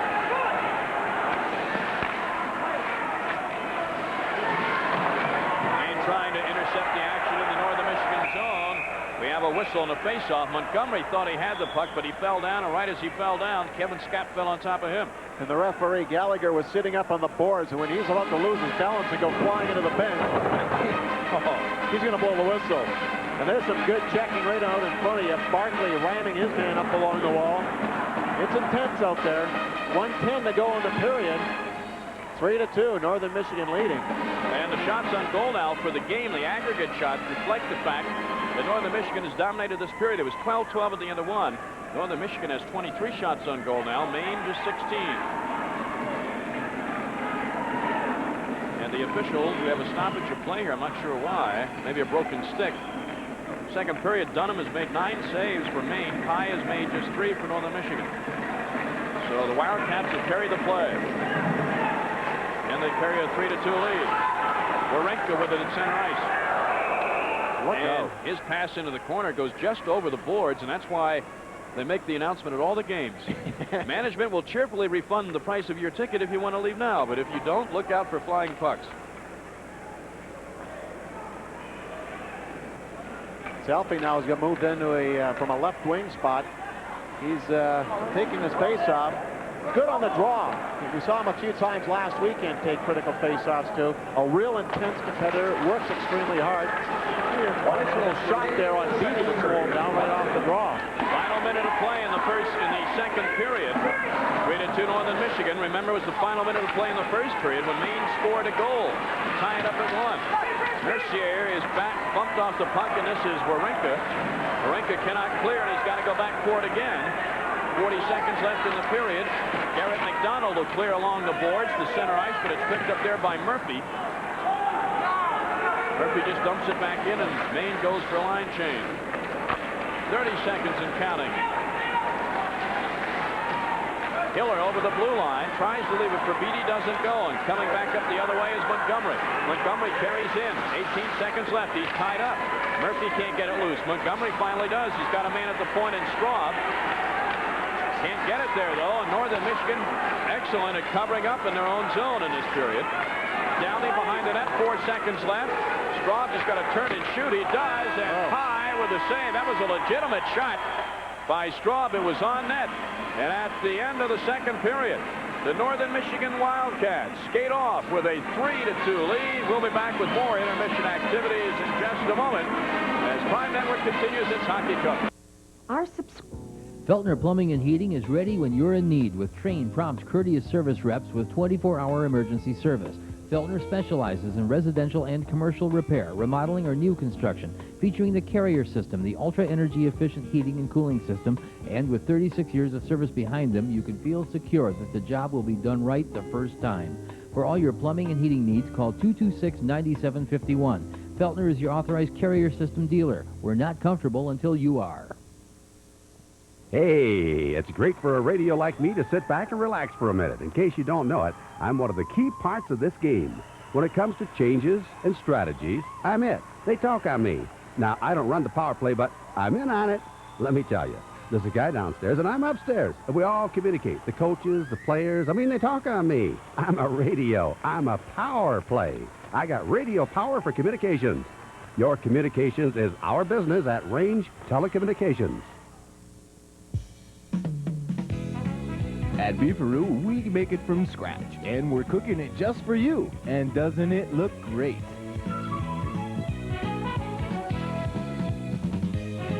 For good home cooking morning, noon, and night, go to Beefaroo.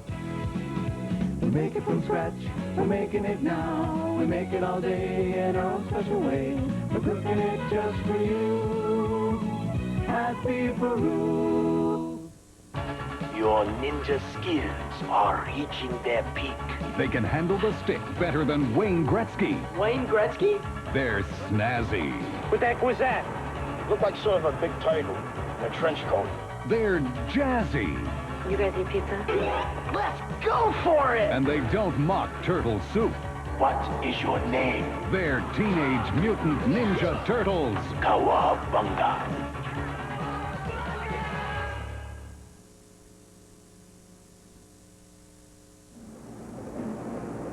Welcome back to St. Paul at the end of 2 periods of our first semifinal game today on Prime Network. Northern Michigan leading it by a score of 3-2. I'm Tom Mees with Wally Shaver. And Wally, we saw the importance in that second period of the special teams more than we did in the first.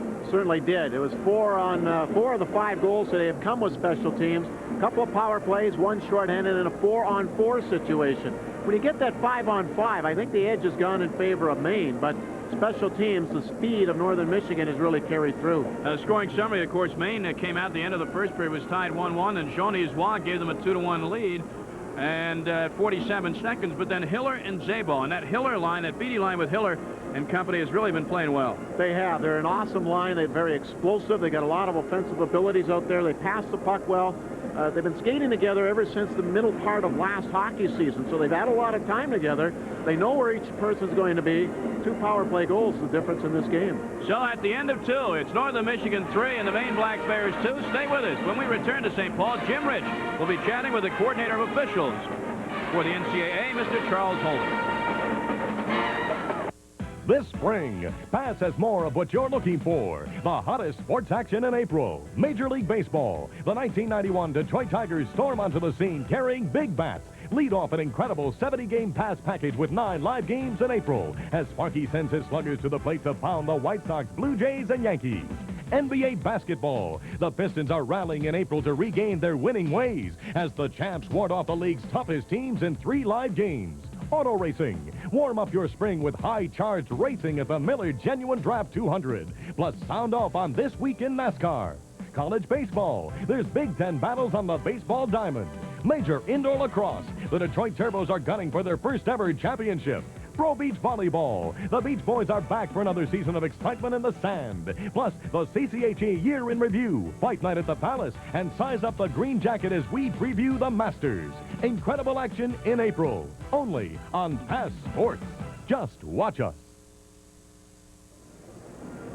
As our intermission activities continue, the Wildcats leading Maine by a score of 3-2. Let's go down to ringside now. Jim Rich with Charles Holden, the coordinator of NCAA officials. Jim? Thank you very much, Tom. And first of all, I guess everybody wants to know just what exactly the title of coordinator of officials means. Well, other than just traveling around the country watching a lot of hockey games, the real purpose of the job is to work with the Ice Hockey Rules Committee, Jim, and promote consistency of the rules. The second part would be working with the supervisors. Each division has like a Ronnie Foyt with WCHA, Dave Fisher with CCHA, Dana Henniger with Hockey East, and Dick Maher with ECAC. And what we do there, they're the coaches to the officials, and we work with the points of emphasis and whatever else the Ice Hockey Committee wants to see encouraged for rules to be called. We also have 4 clinics that we run, 4 regional clinics in September, and it's mandatory for all coaches and officials to attend those clinics. Now, how about the officials we're seeing here today? How did they get here? Well, it's an evaluation process that each of the conferences, of the 4 Division I conferences, they submit recommendations. But the actual assignment itself is made from the Ice Hockey Committee, chaired by Lane Kennedy. They make the selection. But it's interesting that all 4 of the officials that are selected to work this tournament work their final championship game. How about the officials now, when they get into a situation like this where it's just a 1 game and there's so much at stake, are they instructed to call the games any differently? No, not really. There's a lot of people out there that think once you get to the NCAA tournament, the game's called a lot tighter. These officials were selected in the meetings that we had with them. We told them to do the things that got them to the tournament. We don't really encourage them to go out and make any stronger enforcement of the rules, but we do want them to take the rules that are in the book and call them the way the Ice Hockey Committee, which is chaired by Sid Watson, made up of 4 coaches and 1 AD, the way those guys want the rule book enforced. Now, obviously, these officials all have their own personalities, but what is the common thread among them that make them such good officials? Is there anything that you can put a finger on? Well, I think it's a real love for the game. Most of them that do it play the game at some level, and that's one area that we're really looking to get into. We're looking to really recruit new officials. The official out here tonight, John Gallagher, 3 years ago did the Division III final at RIT that Wisconsin was in. So we're really looking to go after the 600 graduates that are graduating from college this year that played hockey, whether it's Division I, II, or III, and encourage them, if they're not going to play pro hockey or go to Europe, to consider refereeing, where it's the money's pretty good and it's a lot of fun and it's a way to stay with the game. Well, thank you very much. I know it's a very tough job. You don't get a lot of a pat on the backs from the fans, but the insiders know what a great job you do. It's a lot of fun, Jim. Thank you. All right, we're at a 3-2 hockey game. Northern Michigan out in front of Maine. We'll be back with second period highlights after this. This season, the 91 Pass lineup really packs a punch, starting with 70 live and exclusive Detroit Tiger telecasts. And if you enjoy pro basketball and hockey, catch Pass all new summer replays of Pistons and Wings action. All this in a special Pass offer is now available. Call to subscribe today. Tune into Pass this spring and summer, and you'll also see great programming like auto racing, pro beach volleyball, water skiing, outdoor shows including Discovering Michigan and more. Call your cable system today for this special Pass offer. Pass Sports. Just watch us.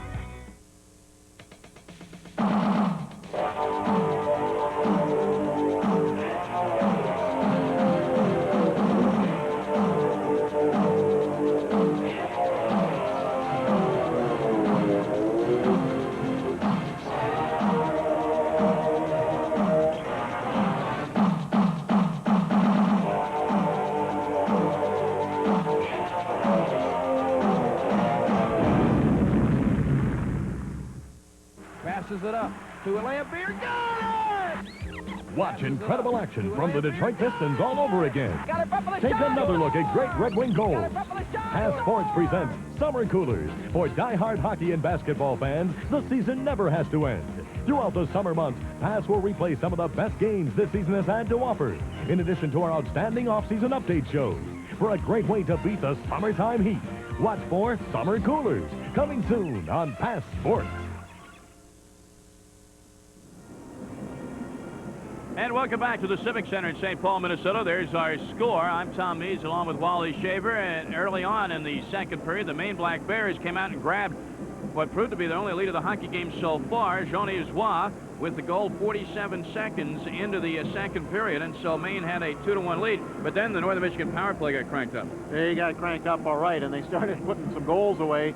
Guys like Hiller and Zabel coming back with power play goals, and I think this is the kind of game the coaches like. Your scorers are scoring. Let's take a look at Waugh's second goal of the game early in the second period.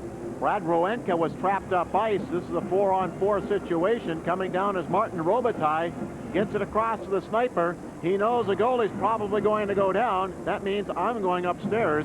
He found the upper reaches of the attic and tied up there, gave them a 2-1 hockey lead. Now the power play about 9 minutes later was Hiller from Beatty and Malone. It was a nice tip by Malone to spring Beatty loose, but even a finer pass across ice to Hiller coming up on the play. He got himself open, finding that seam, and the power play goal equaled the score. And less than 2 minutes later, a power play by Zabel. Once more, it was two Maine players going back behind the net trying to force the issue, but the puck was sprung loose by Dallas Drake, and then 15 Plandowski rifled it across to Tony Zabel, that sniper, and just a freshman. He buried it. One point you made is that the University of Maine and Northern Michigan is the way that Northern Michigan is putting more pressure on Maine in their own zone. Yes, they are. They're doing a good job of pressuring. Maine, coming back in that period, had a tough time picking up the Northern Michigan wingers. They felt that they had to spring things loose. They started coming up the middle out of their own end. The wingers got free from their checkers, and that's why we had a lot of congestion in front of the Maine net this period. It didn't exist there in the first. We've seen, Wally, momentum shifts already, 2 or 3 each team. What do you look for in the third period? Who do you think is going to grab it and keep going with it? Well, the way this game has gone, I'm sure it's going to be the star players. If you can get a guy off a third line to pop one in on either team, it's going to be a huge goal. I think Maine really has to take a few more chances right now. They got to be a little bit more aggressive with the puck. They're in a situation right now where they're facing a team that has never lost, having a lead after 2 periods of play. We're just going to bring that up. That makes the people in the Upper Peninsula of Michigan very happy, and the people in the Maine, well, not so happy. But the way this game has gone, I think you can throw all those previous stats out. It should be a very exciting third period of play. After 2, it's Northern Michigan leading Maine by a score of 3-2. Wally and I and Jim Rich will be back here in St. Paul for an exciting third period right after these messages from the NCAA. I'm Craig Woodcroft from Colgate University. Some people think great athletes have it made, but nobody's life is easy. Everyone has problems. Drugs and alcohol won't solve your problems.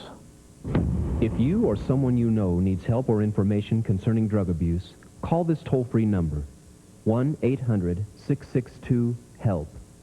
This message provided by the NCAA.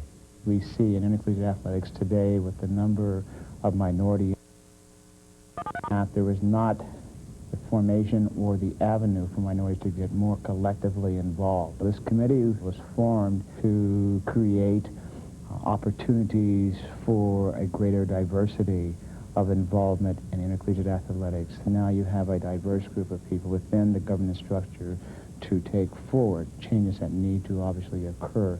This message provided by the NCAA. Thousands of youngsters across the country have learned sports skills and life skills from top college coaches and college student athletes. Funded and organized by the National Collegiate Athletic Association and its corporate partners, youth education through sports, or YES clinics, are offered free of charge at the sites of selected NCAA championships. Watch for a YES clinic in your area. And we're set just about for the start of the third period of play. In the first semifinal game today, Northern Michigan leading Maine 3-2. I'm Tom Measle with Wally Shaver. Wally, there are a lot of stats we're going to be throwing at people, already have, and will continue to be throughout the end of this game. We're going to take a look at one of them now, and that is third period goals on the season. Northern Michigan has been the higher scoring team. Both teams are about even in goals allowed. So that's indicative of how Northern Michigan can vary the scoring chances. But then again, when you're Maine and you've been up going into the third period most of the year, maybe you don't have to score that often. They're in territory that they're not really familiar with behind after 2 periods. That's why I say I think you're going to have to see the Black Bears break things open a little bit. Try to get some more offense generated. They didn't have a lot of good quality shots in that period. Only 4 of them in that critical danger area in front of the net. Northern Michigan found some time to get loose and got 8 very good quality shots. One stat, Wally, that goes overlooked by everybody except maybe coaches and certainly the players, the face-off stats. There's been 41 face-offs in this game. And of those 41, Northern Michigan has won 25 of them. And in that second period, they won 13 face-offs compared to only 4 for Maine. And for the game, it's 25-11. So that's a big indication there. Boy, that's really a lopsided statistic, too. Northern Michigan, many people say, and I concur 100%, they have probably the best 4 centers in the country. That's where their strength is. It's been there all season long. And a guy that you're going to see in critical face-off situations for Northern Michigan is number 14, Dean Antos. What I really like that he does well, he ties up his opposing centerman with a stick and comes in soccer style and kicks it to a winger. Very good at that. And when there's a key situation, Rick Conley is going to go to little number 14. So the Black Bears and the Wildcats huddling around their goaltenders in front of their respective nets. A good crowd looking on this afternoon in St. Paul. An even better crowd expected for the evening affair this evening between the Golden Knights of Clarkson and the Terriers of Boston University. They've done well with ticket sales here this year through the St. Paul Chamber of Commerce. Over 12,000 season tickets have been sold. Not everybody is here for the afternoon session, but I think a lot of people in this area, at least, expected Minnesota to be playing Northern Michigan and not Maine. And Maine made sure that Minnesota wasn't going to be here. 2 years ago, of course, both Maine and Minnesota were involved in the Final Four here. And they played. Maine losing that game. Minnesota went on to lose to Harvard in the final. Well, Rick Conley, as he gets set to go going into the third period with the lead, he's got to feel pretty confident, doesn't he? Well, I guess. When you've got statistics like that showing, but like I said, you throw them all out. But he's got some guns on this team. He's got 4 players in this squad that have scored over 50 points, and those guys have been coming through this afternoon. The Robitaille line against the Drake line as we start the third period of play. Tom Mees with Wally Shaver and Jim Rich are ice side. And a quick whistle for an offside. And we'll bring it back outside the Northern Michigan zone. Barkley was having some words there with Tony Szabo, and the official comes in quickly to blow the whistle and separate the two. Maybe a little extra pressure on Billy Pye. He had the best goals against average in the WCHA conference this year, and he's definitely an All-American candidate. Face-off won by Barkley of Maine. Gets it back to Straub, who dumps it in. Pye leaves it for Warenka. Warenka gets buried on a check there by Scotty Pellerin. But Northern Michigan breaks out of their own zone. The Wildcats are flying now to begin the third period of play. Pellerin just put another hit on Ed Ward. Maybe got the stick up a little high there, but no call, even though it happened right in front of the official. Carney goes back for it. Keith Carney, the junior out of Pawtucket, Rhode Island, has goals in 5 straight playoff games. Jean Isoire breaks in, goes to the backhand, and Pye makes the save and covers up the rebound. I tell you, Jean Isoire has some serious jets, and he proved it right there. He caught the freshman defenseman, Garrett McDonald, flat-footed. All McDonald could do was try to get over and pick somebody else up. There, he's picked clean. Roenke, the last guy back. And Waugh, with 2 goals, is stuffed at the goal crease by Pye. Take a look at some of the fierce hitting as this period started. Listen to this. Crunch. Scott Pellerin, and he threw another check back up at the Maine blue line. So maybe that's a strategy that the Black Bears want to employ. They started that rugged checking line, and they have come out hitting. Face on to the left of Billy Pye in the Northern Michigan net. Tomberlin will take it from Maine against Beatty of Northern Michigan. Shot on a backhand by Tomberlin. Pye made the stick save. This is Tomberlin again controlling in the face-off circle, but the shot was well high. Tomberlin buzzing around again. Loose puck, and here comes Northern Michigan out with it. Hiller gets it to center ice. Beatty cruising toward the net, and Kevin Scott just missed hitting him with a pass. Martin Mercier, 3 Black Bears fighting for the puck with Hiller along the boards. Maybe frozen here. The referee says work it loose.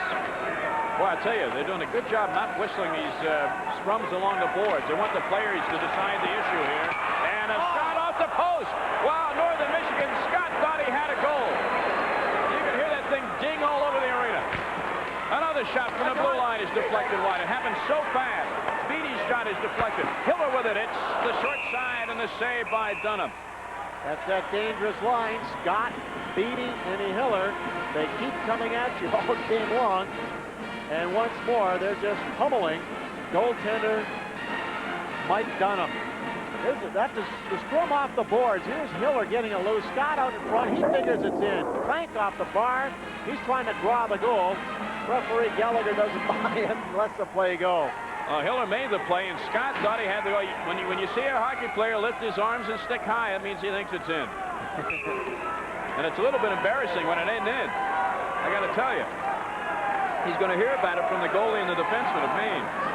Could be a turning point in this game. If that goes in, it's 4-2. It stays out. Another chance in close. Dean Ansel's got his stick on it off the faceoff, but goes wide of the net. Dunham didn't have to make the save. Puck now at center ice. Maine trailing in this game 3-2. Still loads of time left. 18 minutes and an offside call. As Montgomery came in offside, Imes was tied up there, and that helped cause the offside. Taking a look at Jim Montgomery out of Montreal, just a sophomore. That's the big line now for the Maine Black Bears. What's unique about this line is they are all sophomores. Johnny Joie, Brian Downey, centered by this man, Jim Montgomery, but they're all 22 years of age. Old sophomores. Yeah. Sort of like when you play basketball against Brigham Young. How old were you when you were a sophomore in college? I don't want to say. I took extra time. I had such a good time in college in Delaware. They loved me so much, it took a little bit extra time. But I wasn't 21. Back to play. I'll tell you what, Dan Murphy with a burying check there on Joe Frederick. Almost knocked him into the main bench. He's still trying to push him in. The puck, as you see them scrum for it along the dasher board, finally comes loose. Northern Michigan controls at center ice. The officials just aren't going to blow the whistle on frozen pucks today. Well, for those who aren't familiar, in college hockey, they don't call that. They want the play to move. It's not like the pros where they will whistle it down. College, they tell you, move it, move it. And the players respond. Jim Montgomery to center ice. He's knocked off the puck, and back with it for Northern Michigan is Garrett McDonald. On a back-and-forth play now at center ice, and Warenka goes back for it for the Wildcats. 17 minutes and counting. Warenka hits the deck. No penalty call there. Puck loose at center ice, and here comes Northern Michigan's Beaufait. Beaufait breaks in. The shot is a stick save. The rebound comes out, and Maine clears it away. Good save that time by Dunham. This is Barkley on the right wing. Barkley breaks in, has it taken off his stick by Plandowski. And the puck comes loose back to center as Carney goes back for it. Keith Carney to Robitaille.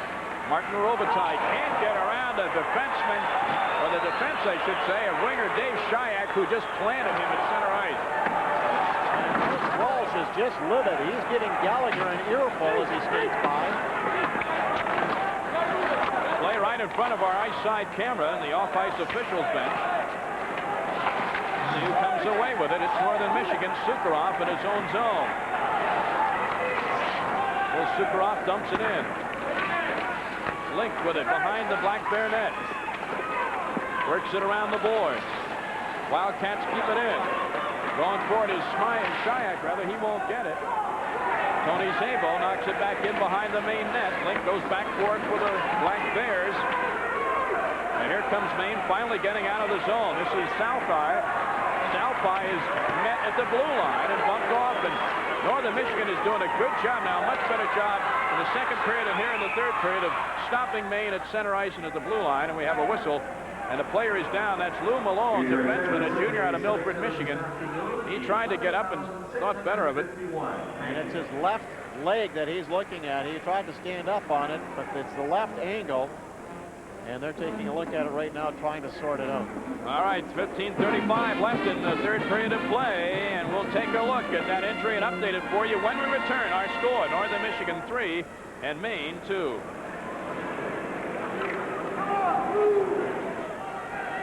The Pistons are all fired up and ready to rock the rest of the NBA. It's the world champs on pass.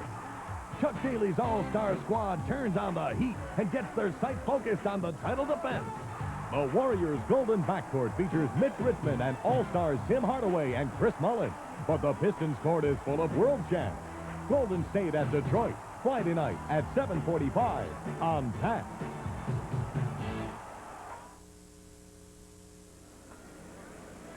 Welcome back to St. Paul, Minnesota. I'm Tom Mees with Wally Shaver. Third period action. Semifinal. Northern Michigan leading Maine 3-2. And this is the entry to Malone. Lou Malone. Yeah, his left ankle got wedged up against the boards there, Tom, on that check as the player came into him. Lou had stood up. He planted himself first in the ice, a little bit away from the boards, but as the pressure of the onrushing forward came into him, they went up against the glass, and his foot got locked into the ice and the boards. There was just nowhere to go. And he is definitely hurting with that left ankle, and I think that might be the end we see of Lou Malone in this game. Let's take a look at it. See if we can see the ankle get caught in a rut in the ice. Maybe that was the problem. No, he's fine there. Now it's stuffed up against the boards, and there's still pressure coming down on him. Wow. On the on-checking pressure applied by Kent Selfie. An innocent play, certainly unintentional to be sure, but not very pretty to look at.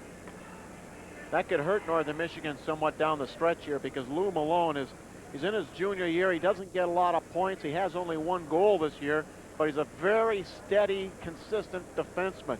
Seldom gets beat, seldom burnt or caught out of position, likes to stay at home. And you see, he played his position perfectly in that last shift, just stand him up at the blue line. That's the kind of game you get out of Lou Malone. He's not flashy, but this is the kind of guy you have to count on in the waning stages of a hockey game. Trainer Mark Stosner out for Northern Michigan, and a hush has come over the crowd here as they realize that this is probably not your ordinary garden variety injury. And Mr. Malone is certainly going to be out for a while, if not the end of the game, as we take a look at Jim Gallagher putting a splint, we understand, on the left ankle of Lou Malone. Well, what that might tell me, it looked like they had an ice pack up above the skate, too. That could be a broken tibia down there, too. And I think that's why they're taking the precautions they are at this point. So it's definitely a serious injury. There's no way we'll see Lou Malone back in this game. 15 minutes, 35 seconds left in regulation time. Malone, who has played in every game this year for the Northern Michigan Wildcats, started this game, but he won't finish it. We'll be back to St. Paul to update you further on the action on the ice and the injury as well in just a moment. A different kind of place. Guy Holleran's A-Squared Restaurant and Bar. Great food and drink in a fun, casual, sport-filled atmosphere. And now, for a limited time, Guy Holleran's will give you tickets to attend either the MAC Basketball Championship or CCHA semifinals or finals up to a $15 value with every entree, compliments of passports. Why not visit Guy Holleran's at the new Ann Arbor Region Hotel on Plymouth Road off US 23. Great food and drinks, and now, great tickets. Guy Holleran's, a different kind of place. As Wildcat defenseman Lou Malone is carried off the ice, let's go ringside to Jim Rich. Jim? Well, as you can see, Tom and Wally, they're helping him off the ice right now, and they've already put an air splint around that ankle, and they're taking him off immediately to the dressing room. We'll try to get you word on the seriousness of the injury for Lou Malone, but he has played a whale of a hockey game so far for the Northern Michigan Wildcats, and hopefully he'll be able to return. We'll keep you updated on the status, but they want to get a good look at that ankle right now, and the doctors are going to work on him right out here in the lobby out in front of the locker room. We'll keep you updated on the situation. Tom, back to you. All right, Jim, thank you very much. It's something that you never want to see in any athletic contest. Lou Malone, a junior, 5'7", out of Milford, Michigan. That's just too bad. I was going to press the services of defenseman Steve Carpenter, just a freshman, and Jeff Simpson, a sophomore, to get more time in this period, and another freshman, Garrett McDonald. You're losing a veteran type of performer, too, when you take Malone out of the lineup. Now you've got 3 other defensemen back there who, one of them played sparingly last year as a freshman, and that's Simpson as a sophomore, and 2 others that are freshmen. So the load and the onus now is on the remaining 5 defensemen for Northern Michigan. Can Maine exploit this and send their forwards in hot and heavy against those maybe inexperienced players? Now the face-off in the Northern Michigan zone. Barkley controls it for Maine, and the Bears knock it in, but it's well wide behind the net. Northern Michigan regroups. However, the puck is kept in the zone by Martin. There goes Barkley behind the net. Helleran, who's caused a lot of havoc along the boards in this game, does so again. Oh, a backhand shot got in there and hit the outside of the post. Backhand shot by Matt Martin hit the outside of the post. Helleran knocks it back into the zone for Maine. 15 minutes, 5 seconds left regulation time. Northern Michigan leads it by a goal. Puck comes out in the slot to Johnny Zwa. The sniper is wide to the goaltender's left-hand side. Himes, the defenseman, is pitching in for Maine, number 4. He knocks it back into the corner. Ellering goes 1-on-2, and taking it away was Dallas Drake. Momentarily, this is Szabo with it. Tony Szabo behind his own net. Szabo up to Plandowski, and here come the Wildcats. Plandowski dumps it into the main zone, and Murphy goes back for it. Murphy leaves it for Waugh, but Waugh gives it away to Tony Szabo. It's a giveaway behind your own net. Not a wise thing to do. However, it doesn't hurt Maine this time as Downey knocks it to center. That was good forechecking pressure, though, by Szabo as he came around and fell to the defenseman Murphy. Loose puck in the slot area, finally picked up by Phil Sukharov, and the Wildcats get it out to center ice. Montgomery picks it up there for Maine. They're onside, the Black Bears. Montgomery wheels and loses his edge and falls down. That's about the same area where Malone went down with the ankle injury. And the Wildcats clear it the length of the ice. Will have an icing call. 13 minutes, 56 seconds left in regulation. Northern wanted this icing because they're at the end of the shift, just as we were seeing the high-powered line for Maine coming onto the ice. So now they'll have a chance to get their defensive unit out there to oppose Waugh, Downey, and Roy. But they are changing the lines once more, so that now the head game comes in between Walsh and Coach Comley. Now let's go down ice side to Jim Rich. Jim? Well, just a quick update on Lou Malone. They have called for an orthopedist to take a look. It is his lower left leg. That's all they can diagnose at this point, but they're taking a look at him. If he does need x-rays, he'll have to leave the arena and go to a local hospital. All right, Jim, thank you very much. So Lou Malone, certainly done for today, and most probably done for the finals if Northern Michigan gets that far. This is Southby pinching in for Maine. He's in the corner behind the net. Southby still with the puck. Southby top of the faceoff circle. The shot is a good one right along the ice, but Pye saw all of it. Straub keeps it in. Straub's got a shot. It's high over the net. And Hiller goes back for Northern Michigan and clears the zone. Jim Hiller does it. And that'll be an icing call. 2 icing calls in a row now for the Wildcats. I was just going to comment. Maine has not wasted any time in putting on that forechecking pressure down in the Northern Michigan zone. Billy Pye, unless his team can rebound here, is going to have to keep them in the game here the next few minutes. Let's take a look. A few moments ago at Maine's Kent Southby, number 22. He missed a little bit of time earlier in the year because of a groin pull and also spent time with the U.S. junior team, but he got himself loose. I love the way he hustles.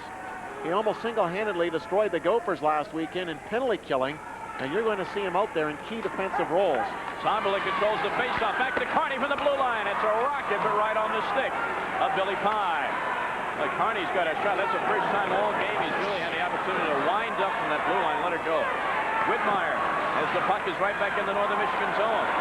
The Black Bears have owned the territorial advantage in this third period, but as I say that, here come the Wildcats of Northern Michigan and keeping it in the zone. However, Straub is there to cover up. 3-2 Northern Michigan on top. Dave Shayak, number 24, got it into the zone and got it for Beaufait, who took it around the main goal in the rear part of the goal. Shayak, well, he's a big one, 6 foot 185, but he looks a lot bigger than that. He hits a lot bigger than that. Black Bears trying to get the puck out of their own zone. Do they do it? Not yet, but Carney does it now. Whitmire couldn't control, and with a shot just inside the blue line with Sukharov, the rebound went wide. Behind the main net, right at the doorstep, can't control is Darryl Plandowski. He just couldn't control it. Wawrinka has 1 goal already, gets the backhander, the save, another shot, another save. And Dunham has come up big here. The Wildcats continue to press the issue. Plandowski can't control. This is Wawrinka. Loose puck, face-off circle, and Maine will finally clear the zone. We talked a little bit earlier about a third line coming through. Here the Antos, Frederick, and Plandowski line for Northern is up against the second line for Maine and having a good chance or two. Coming into the main zone is Antos. He's taken away at the blue line. Black Bears stood him up. Antos goes back for it in his own corner, avoids a heavy check, and this is Pellerin. Pellerin can't control, though. Taking over is Garrett McDonald. McDonald clears the zone. This will not be an icing call. Matt Martin goes back for it for the Black Bears. Zabel controlling for Northern Michigan out center ice.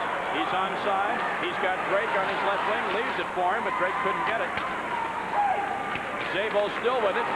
In the slot to Drake, and a kick save and a beauty there by Dunham. And Martin clears the zone. Martin not having much choice.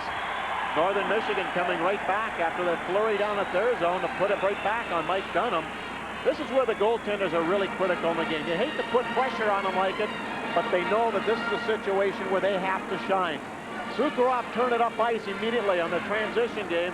Just tried to play it on goal, but look what happened. As soon as the shot went there, forwards were crashing the net looking for a rebound. And Sukharov once more picking up that offensive ability, or Mika Rorenka almost sneaking it through for his second of the night. Day. We're day game, aren't we? Yes. Sort of. All depends where you are. 11 minutes and counting in regulation time. I say that because it's a one-goal game. And anything can happen, as we've seen already today. Maine trailing with the puck. Into the zone. Brian Downey is taken down as he crosses the blue line. We're going to have a penalty call here by referee John Gallagher.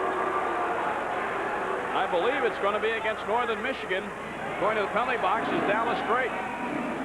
After 3 straight penalties against the Black Bears, Downey is taken up along the walls. It looks like that was Sukharov on the hit, but Dallas Drake is getting a penalty. Let's see right there. You can see a little back with the elbow. And referee John Gallagher does not take anything. You might see that in the regular season get away with, but not in the playoffs. The NCAA officials have been extremely tight in calling things close to the vest. So at 9:09, Northern Michigan will go shorthanded for the 3rd time in the hockey game. And an excellent opportunity for the Black Bears of Maine to tie this thing up. They have not gotten any power play goals today. They did get one shorthanded, though, right toward the end of the first period. Northern Michigan controls the faceoff, so important, especially when you're shorthanded, and Warenka just shoves it down the ice. There you see the power play proficiency today. Here come the Black Bears. Imes hits Barkley, charging up the center of the ice. He's onside. Barkley leaves it for Imes. Imes, the defenseman, pinching in. Not setting up at the blue line. He's got Martin back there. Pellerin can't control it. Imes taking down Mark Beaufait. Northern Michigan wanted a penalty, didn't get it. And Maine is called for the offside as Scott Pellerin touches up. Drake lifting the mask to look on. Northern Michigan doing a fine job right at the blue line to draw the offside, setting up a wall of green, making it difficult for Maine to penetrate. Maybe they're trying to employ some of that same strategy that Maine was earlier. Force them to dump it in. Get your wingers back there to ring it around the boards and out. Short-handed situation, the loss of Malone. Is that doubly antagonizing for Rick Conley? I think it is. He would rather have a guy like Malone out there right now because he can count on him. He's steady, he's consistent, he's good with the puck, and knows how to clear the zone. You always want experience out in critical situations. Antos will take the draw for Northern Michigan against Jim Montgomery of Maine, just outside the Wildcat zone. Antos controls it. Northern Michigan has continued to control most of the faceoffs in this 3rd period. 1 minute, 15 seconds and counting on the Maine power play. They haven't threatened seriously at all so far. Antos just dumps it back in to get more time off the clock. By the time Maine gets going, it'll be well below a minute before they get into the Northern Michigan zone. This is Keith Carney. He carries it in himself, but offside on the right wing was Montgomery, and will have a face-off at center ice. I think there was just a little too much eagerness to get into the zone and try to get things set up. So a frustrating shift here for Montgomery and his wingers, Downey and Raw.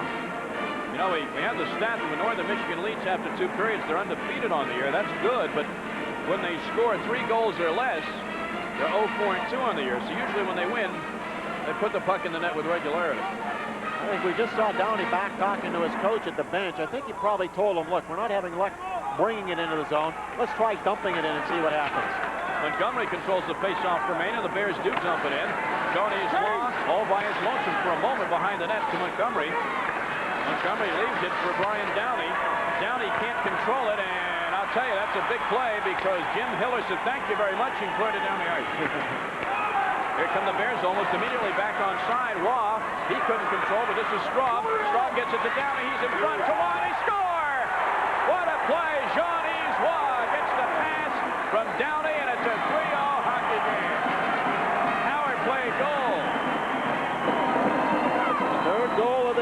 for Johnny Bois. You can tell that line has played together a few times. Clearing efforts are blocked. A couple of Northern players are caught up high, so immediately they come down low. Downey to Roy, cruising up to the slot. He's uncontested. He knows there was a traffic jam back up at the top of the blue line, right there. And as that seam opens up down the middle, it's an easy pass for Downey. And boom, we have a tie hockey game. Lob from Downey and Straub at 10:39 on the power play. And we are tied at 3 with 9:21 left in regulation time. And those who weren't already on the edge of their seats here in St. Paul, well, they are moving towards that area now. It's kind of the finish you want. And it's two high-powered teams. We expected it to be close. And we've got a great 10 minutes saddled up here to finish. Maine inspired maybe by that goal, even though they lost the face-off, quickly back to bring it into the Northern Michigan zone. Oh, it's Northern Michigan 3, Shawnee's 1, 3 this afternoon.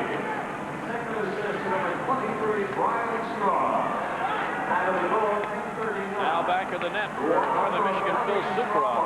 Sukarov gets it to center ice. Hiller couldn't control, but here comes Beatty. Beatty splits the defense, leaves it for Hiller. Hiller is tied up, still manages to get his stick on the puck. He went down, hoping to draw a penalty. None was forthcoming. Oh, that was a big chance for Northern Michigan. And that big line one more time. They're going off now on a shift. You're going to see a lot more of them in the waning stages of this third period.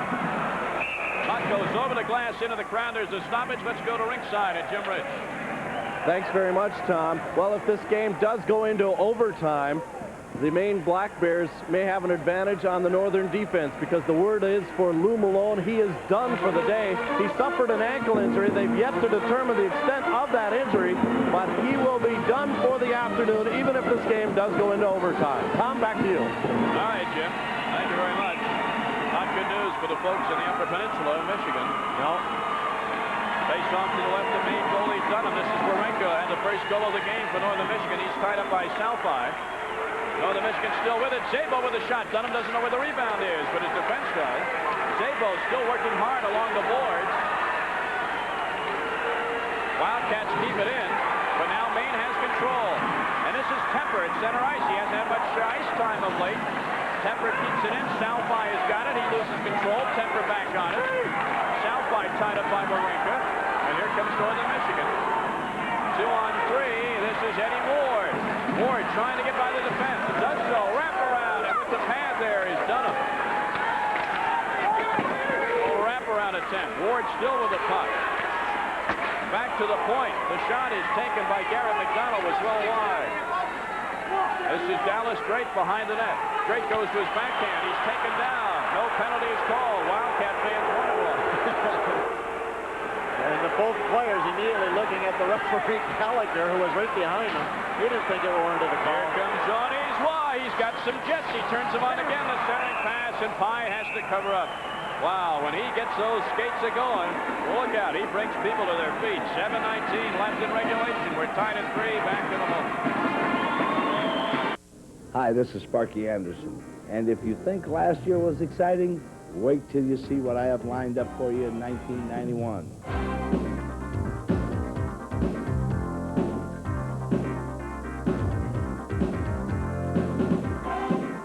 Hi, I'm Cecil Fielder. Look for me this year in 70 live exclusive telecasts, only on PAX.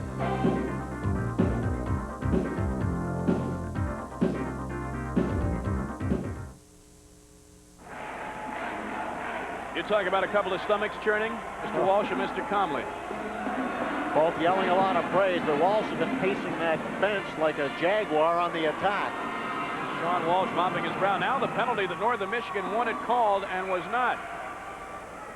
And you can see Matt Martin of Maine wrapping up his man. And the referee right there, Mr. Gallagher, decided, no, it's a 3-3 game. They'll let the players win. Puck loose at center ice. This is Carney for Maine. Onside are the Black Bears. Downey has it. Tries to leave a touch pass for Montgomery. Didn't happen. And back comes Northern Michigan. 3 on 2. Jeff Simpson breaks in. Thinks better of a dough. Stops at the top of the faceoff circle. You don't want to get caught deep. Montgomery along the boards. Simpson goes back for it for Northern Michigan. Line change is going to come hot and heavy for both teams now. 6:44 and counting regulation time. Daryl Klandowski is planted. He loses control, and Brian Straub goes back for it for Maine.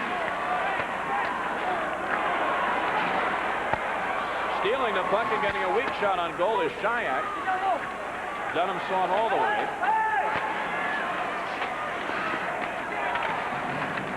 Behind the net. This is Shayak again. He goes the backhand. No, it's loose in front of Dunham. He can't control it.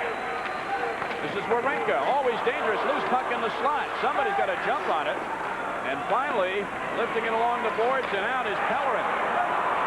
This is Robitaille, but he is tied up effectively in the Northern Michigan zone. Now onside, Barkley. He is buried just inside the blue line. I'm telling you, Garrett McDonald put a hurt on him. Here comes Zabo. Southby goes for it for Maine. Plays it off the board. 5:40. Clock running down. 3-3 game. Tide, of course, will go to sudden death overtime.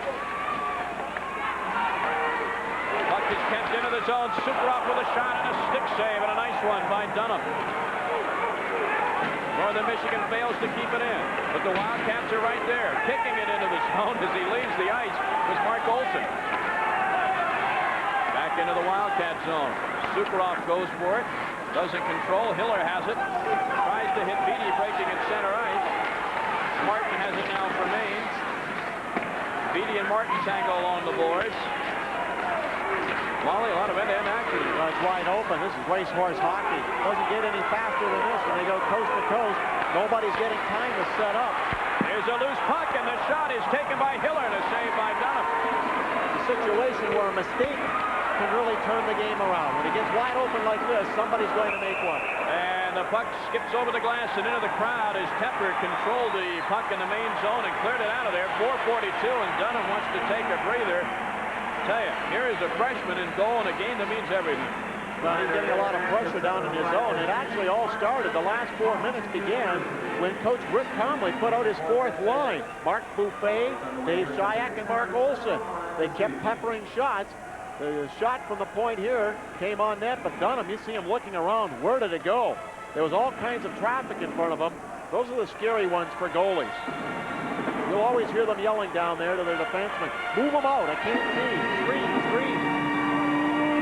Dean Antos will take the draw against Montgomery just to the right of goaltender Mike Dunham of Maine. We're tied at 3. Antos still with it. Looking for a free man in the slot area. Montgomery finally controls it to Murphy. Murphy takes a hard check by Joe Frederick. This is Imes for Maine, but he can't control it center ice. He may have had something.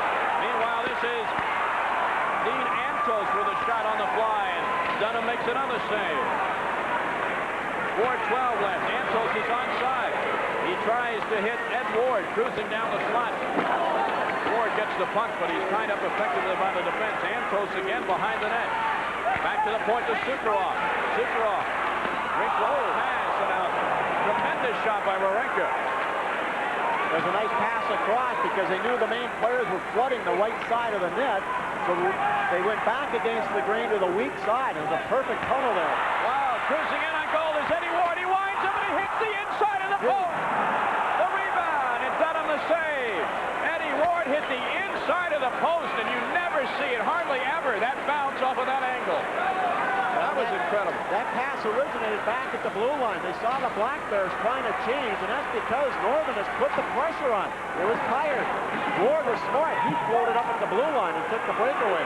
Coming in is Kevin Scott, left wing. He gets around Southby, and a score! The rebound, Dallas Drake. You could see it coming. It was a matter of time the way Northern was storming. Maine has been caught flat-footed. They're having a tough time getting out of their own end. At 16 minutes, 47 seconds, Dallas Drake, the junior from Rossland, British Columbia, his 22nd goal of the season, and a bigger one he'll never have. And Drake does a nice job just tipping it past the defenseman. Watch how things open up. There's one shot blocked. Drake all alone in front. Matt Martin, number 3 of Maine, just didn't pick him up. He could have picked him up as soon as he made that pass, dished off to his left for Scott, but didn't. And Drake cruised in all alone. And the first thing I saw was Coach Walsh go down at the end of the bench and nailed a couple of his defensemen. You guys get out there now. He wasn't too happy with Martin. And there's a timeout on the ice. Maine has called a timeout to regroup. Time is a-wasting for the Black Bears. 3:13 left in regulation. Northern Michigan has taken a one-goal lead, and we'll be back with a thrilling conclusion in a moment.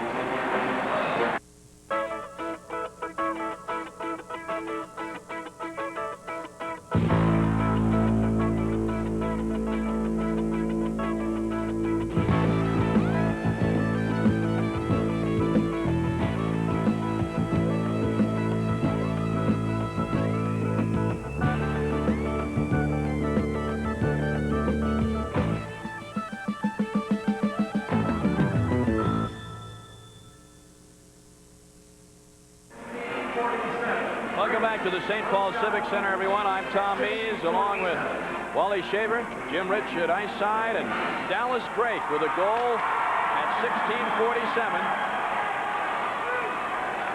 If that proves to be the game winner, it'll be the 4th game-winning goal this year for Drake. Big plays and big times. How does Maine react? And can Northern continue to apply pressure? Less than 3 minutes to go in the hockey game, and Northern Michigan called for icing, so a face-off in the Wildcat zone. Just a good chance to take a look at the centerman, Dean Antols, who'll be taking a draw now for Northern. We've commented a few times how he just likes to get down planted. Very good face-off artist, one of the best in college hockey. Doesn't lose too many. And it amazes me that a guy like this hasn't been drafted, but he's a senior. And he's going to go up against Martin. We've got Jim Montgomery, the big gun. We've talked how Antos and Montgomery have been opposing each other all year. There's Big Keith Carney, number 7, the All-America defenseman for Maine. And if he looked a little bit tired, has good reason, Wally. He's played over half this game. The draw controlled in the Wildcat zone by Northern Michigan, but can they clear it? That's the big question. Yes, they do. Dean Antos got the job done there, got it out to Frederick. 2:45 left to go in regulation time. The winner of this game will face the winner of Clarkson and Boston U for the national championship on Saturday night at 8 Eastern time. Montgomery through the zone. Montgomery's got room for a shot, but thinks better of it. Keeps it in the zone backhand, but now he's taken down, and here comes Northern Michigan 2-on-1. 2-on-1 is the setup. The shot, off the post again. The shot by Frederick was off the inside of the post again. And it was a far post. Jeez, that was close. Sure that was going in there. Landowski just dumps it in now for Northern Michigan. The Wildcats with a one-goal lead will be content to do that, I would think. I wonder if Dunham's feeling a little rattled right now. Meanwhile, Maine's got to take some chances, and almost breaking in there was Zabel, but a whistle. And offside is the call. We'll face it off at center ice. At this moment, he's a hero. Dallas Drake broke up a play at center ice. Then a give and go with Kevin Scott. And Scott got the goal. 2 minutes, 4 seconds left for that man, Sean Walsh, in his 7th year. I mean, he's done it all except win a national title at Maine. He's had 4 30-win seasons or better. No team has ever done that in college hockey. And he's had a jinx here in this semifinal game. He's never been able to get past this and into the championship round. Let me clarify, he's had 4 30-win-plus seasons in a row. Nobody's done that. Tremendous program up in Maine. They really have a good thing going there. It's fun to go in there and play. Alfonderina, you were there last week. Yes. They're making a big expansion, too, so they can add 1,500 more seats next year. The interest is sky high in Bangor and Orono, Maine. As Sean Walsh looks on another stoppage of play, a minute 54 to go, regulation time. When do we reach the point when Walsh thinks about setting his defenseman in, and then lastly about pulling his goaltender? I think that time is coming up soon. He's giving some instructions here to Pellerin. He wants him to play outside. Pellerin's going back to talk to his defenseman, Matt Martin. I watch for a breakaway effort here, trying to float a guy back in behind the Northern Michigan defense. Northern's going to have to keep a wary eye on that now. They've got 2 left-handed defensemen out there, Northern does, but it's Rowenka now who's more in the middle of the rink.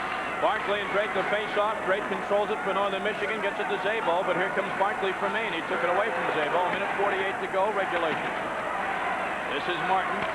Matt Martin, who was victimized on that lead goal, goes back for the puck again. He's finding Eddie Ward for it. And finally, Ines comes up with it for Maine. Drake tries to keep it in and does so. Northern Michigan doing a good job here. Well, we saw Coach Walsh talking to Pellerin to stay wide on the boards, and Maine is going, or Northern is countering by defending that area too. Maine having a tough time trying to come up ice. And they're called for offside. Robitaille had control of the puck. Barkley knew he was going to be called for offside. Tried to stretch his skate back onto the line, just couldn't make it. Minute 23 to go. It also gave Coach Walsh a chance to rest his big line. He's going to send them out as much as he can here the last minute and a half of this game. Those are the guys he has to rely on. Carney on defense. He likes to move into the play. Straub, a good playmaking defenseman. And the forward line, number 20 at the bottom of your screen, 28, Jean-Yves Roy. Carney, number 7 on the far side of your screen, is moving up to a left wing post right now. The draw taken just outside the northern Michigan zone. Again, controlling it is Dean Antos. He's done a fantastic job, especially in this third period. Taking it away in the zone now is Frederick. Frederick took it right off the stick of Brian Straub. But Maine does regroup, or do they? Loose puck in the zone. Straub has control again, gives it away, and right there in the slot, just chopping at it was Frederick. I don't think he was seriously taking a shot on goal, but my goodness, under a minute to go now. And Dunham is coming out of his goal. He's not at the bench yet, and now Dunham is out. Mike Dunham is out, and the extra attacker, Scott Pellerin, comes on for Maine.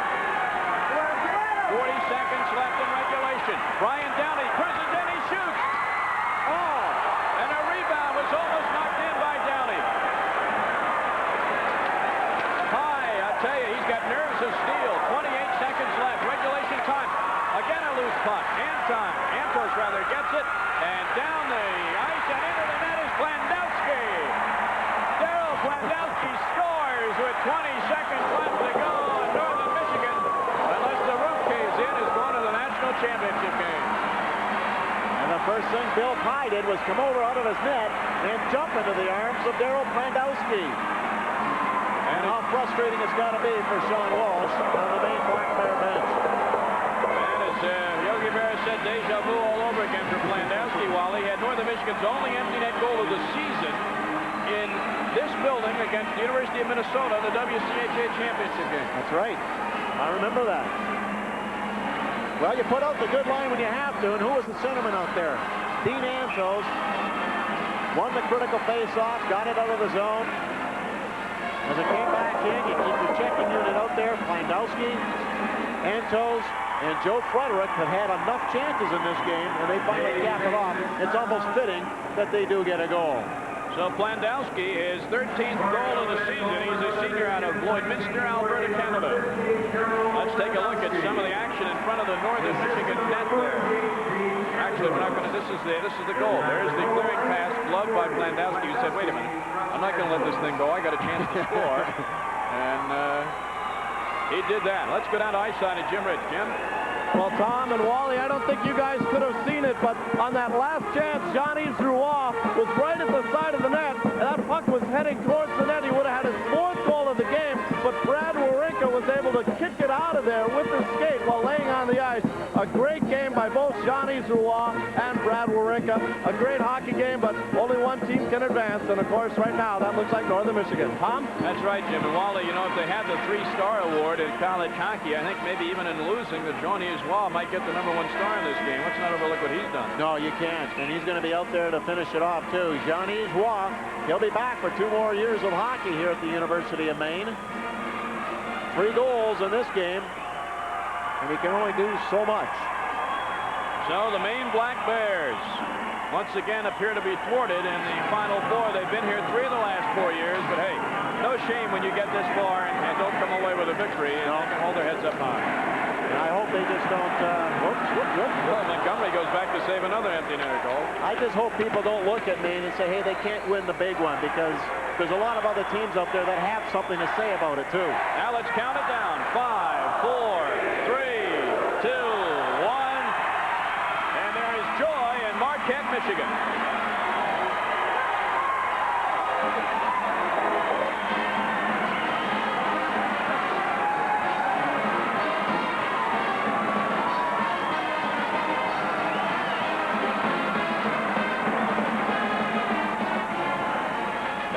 Sadness in Orono, Maine.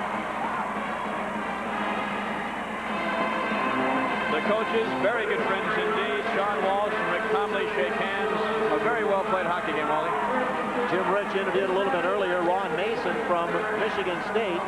Both of these men here, Rick Comley and Sean Walsh, played under him as an assistant coach, and here they are opposing one another. And the Northern Michigan winning streak goes on. They're undefeated in their last 25. Let's have a look at the shaking of the hands.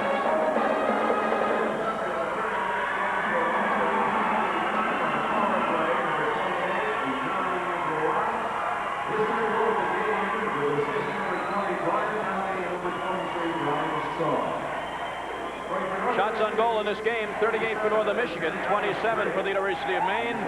So the Northern Michigan Wildcats, now 25 games in a row and counting without a defeat, will be in the championship game Saturday night against either Clarkson or Boston U. With a final score of 5-3, we'll pause and return in a moment.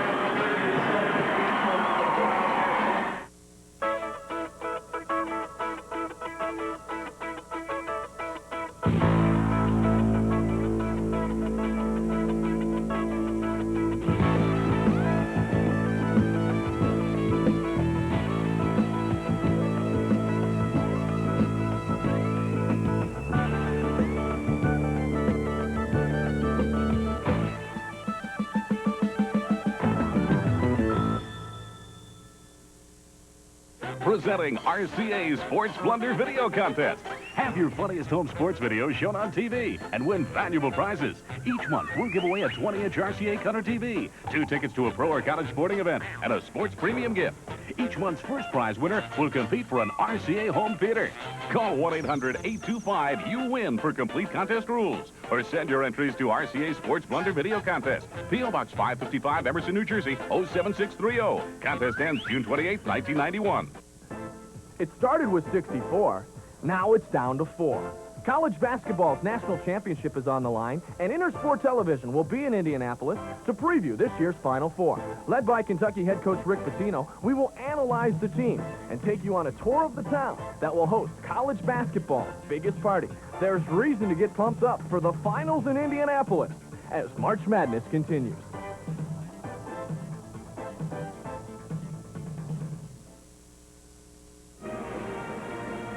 To the winner go the spoils, they say, but even in defeat, the loser can stand tall. That young man is Johnny Zwa of the University of Maine. He's with our Jim Rich, should I say. Jim? Thank you very much, and Johnny, it's just an excellent hockey game by you and your team. What did you see as the difference this afternoon? I think both teams are great teams, and one was more opportunistic than the other one. And you got to have a winner and a loser in the game. So. How about the situation now? In a game like this with so much pressure on here, your team only had 6 players that had tournament experience. Do you feel that that was a factor at all? I don't think so. I think everybody wants to win, and they got to do what they have to do to win. So it's not really a factor. How about your play out there today? Was this one of the best games that you played all year? Yeah, I think it's one of the best games I played. The other game I remember was against Northern Michigan at home. I played a good game. I think I like to play against Northern Michigan. It's my kind of hockey, and it's a great team. Well, Johnny Zwa, your fans back home and just plain college fackies across the country are very proud of what you've done here today, and congratulations. You have nothing to be ashamed of. I would just like to say hi to my girlfriend, Heather, back home. All right, she heard you. Thanks a lot. Tom, back to you. All right, of course, the most important thing he had to say was the hello to the girlfriend at the end. He misses that, and he's in a lot of trouble. Well, Northern Michigan wins it 5-3, and Tom Mees and Wally Shaver back upstairs, and we'll be analyzing this game and showing you some of the highlights of the third period and have some more post-game interviews in just a moment. So we'll be back. The final score once again, Northern Michigan 5, Maine 3. We'll be back in a moment.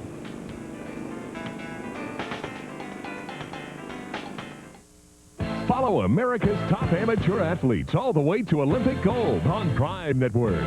All summer, we'll canvass the nation looking for tomorrow's superstars. Experience the intense competition as these young sportsmen challenge the world with their talent. The excitement of track and field, the grace of gymnastics, and the fervor of swimming and diving. It's all here as Olympic hopefuls compete on Prime Network.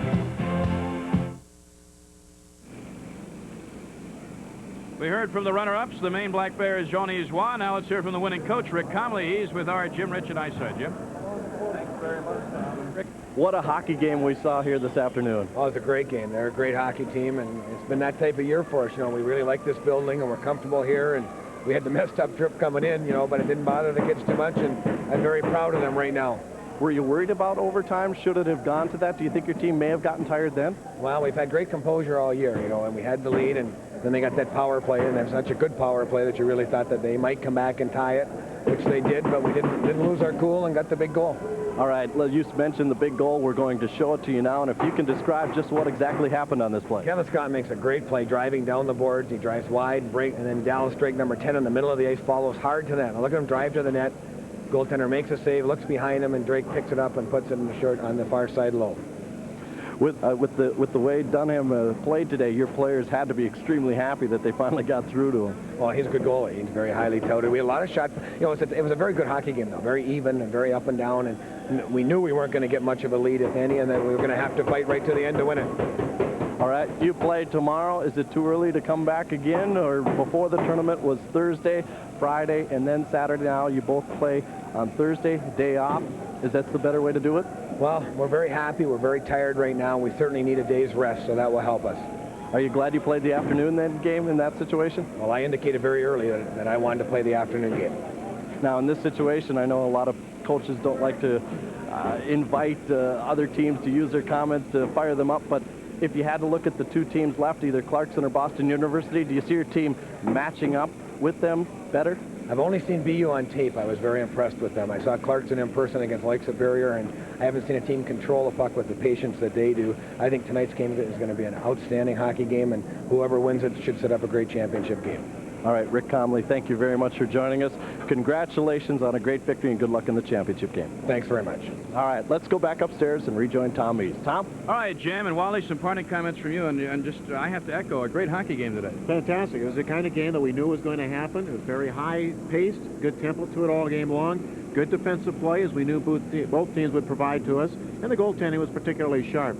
I liked Billy Pye in the first period. I think he came up with some key saves. That could have been a turning point. It gave him a lot of confidence, and it gave his teammates a lot of confidence to stop the guns of Maine. So, Plandowski's empty netter made it a 2-goal margin, but it was really a 1-goal game at 4-3. The final, though, will go into the books 5-3. Northern Michigan now awaits the winner of tonight's contest between Boston University and Clarkson. You'll see that game on the Prime Network as well. As the crowd files out from the St. Paul Civic Center, we wish to take this opportunity to thank the NCAA Hockey Committee Representative Blaine Kennedy, Tournament Manager Bill Owens, Tournament Media Coordinator Ted Breidenthal, from Northern Michigan, Athletics Director and Head Coach of the hockey team Rick Comley, Sports Information Director Justin Doherty, and from the University of Maine, the Athletic Director Dr. Kevin White, and Head Coach Sean Walsh and his staff, and Sports Information Director Matt Boyd. This telecast is a production of the NCAA Communications Department. Dave Kaywood, Assistant Executive Director. The executive producer of the NCAA Productions is Jim Marchione. Productions Coordinator is Kerwin Hudson.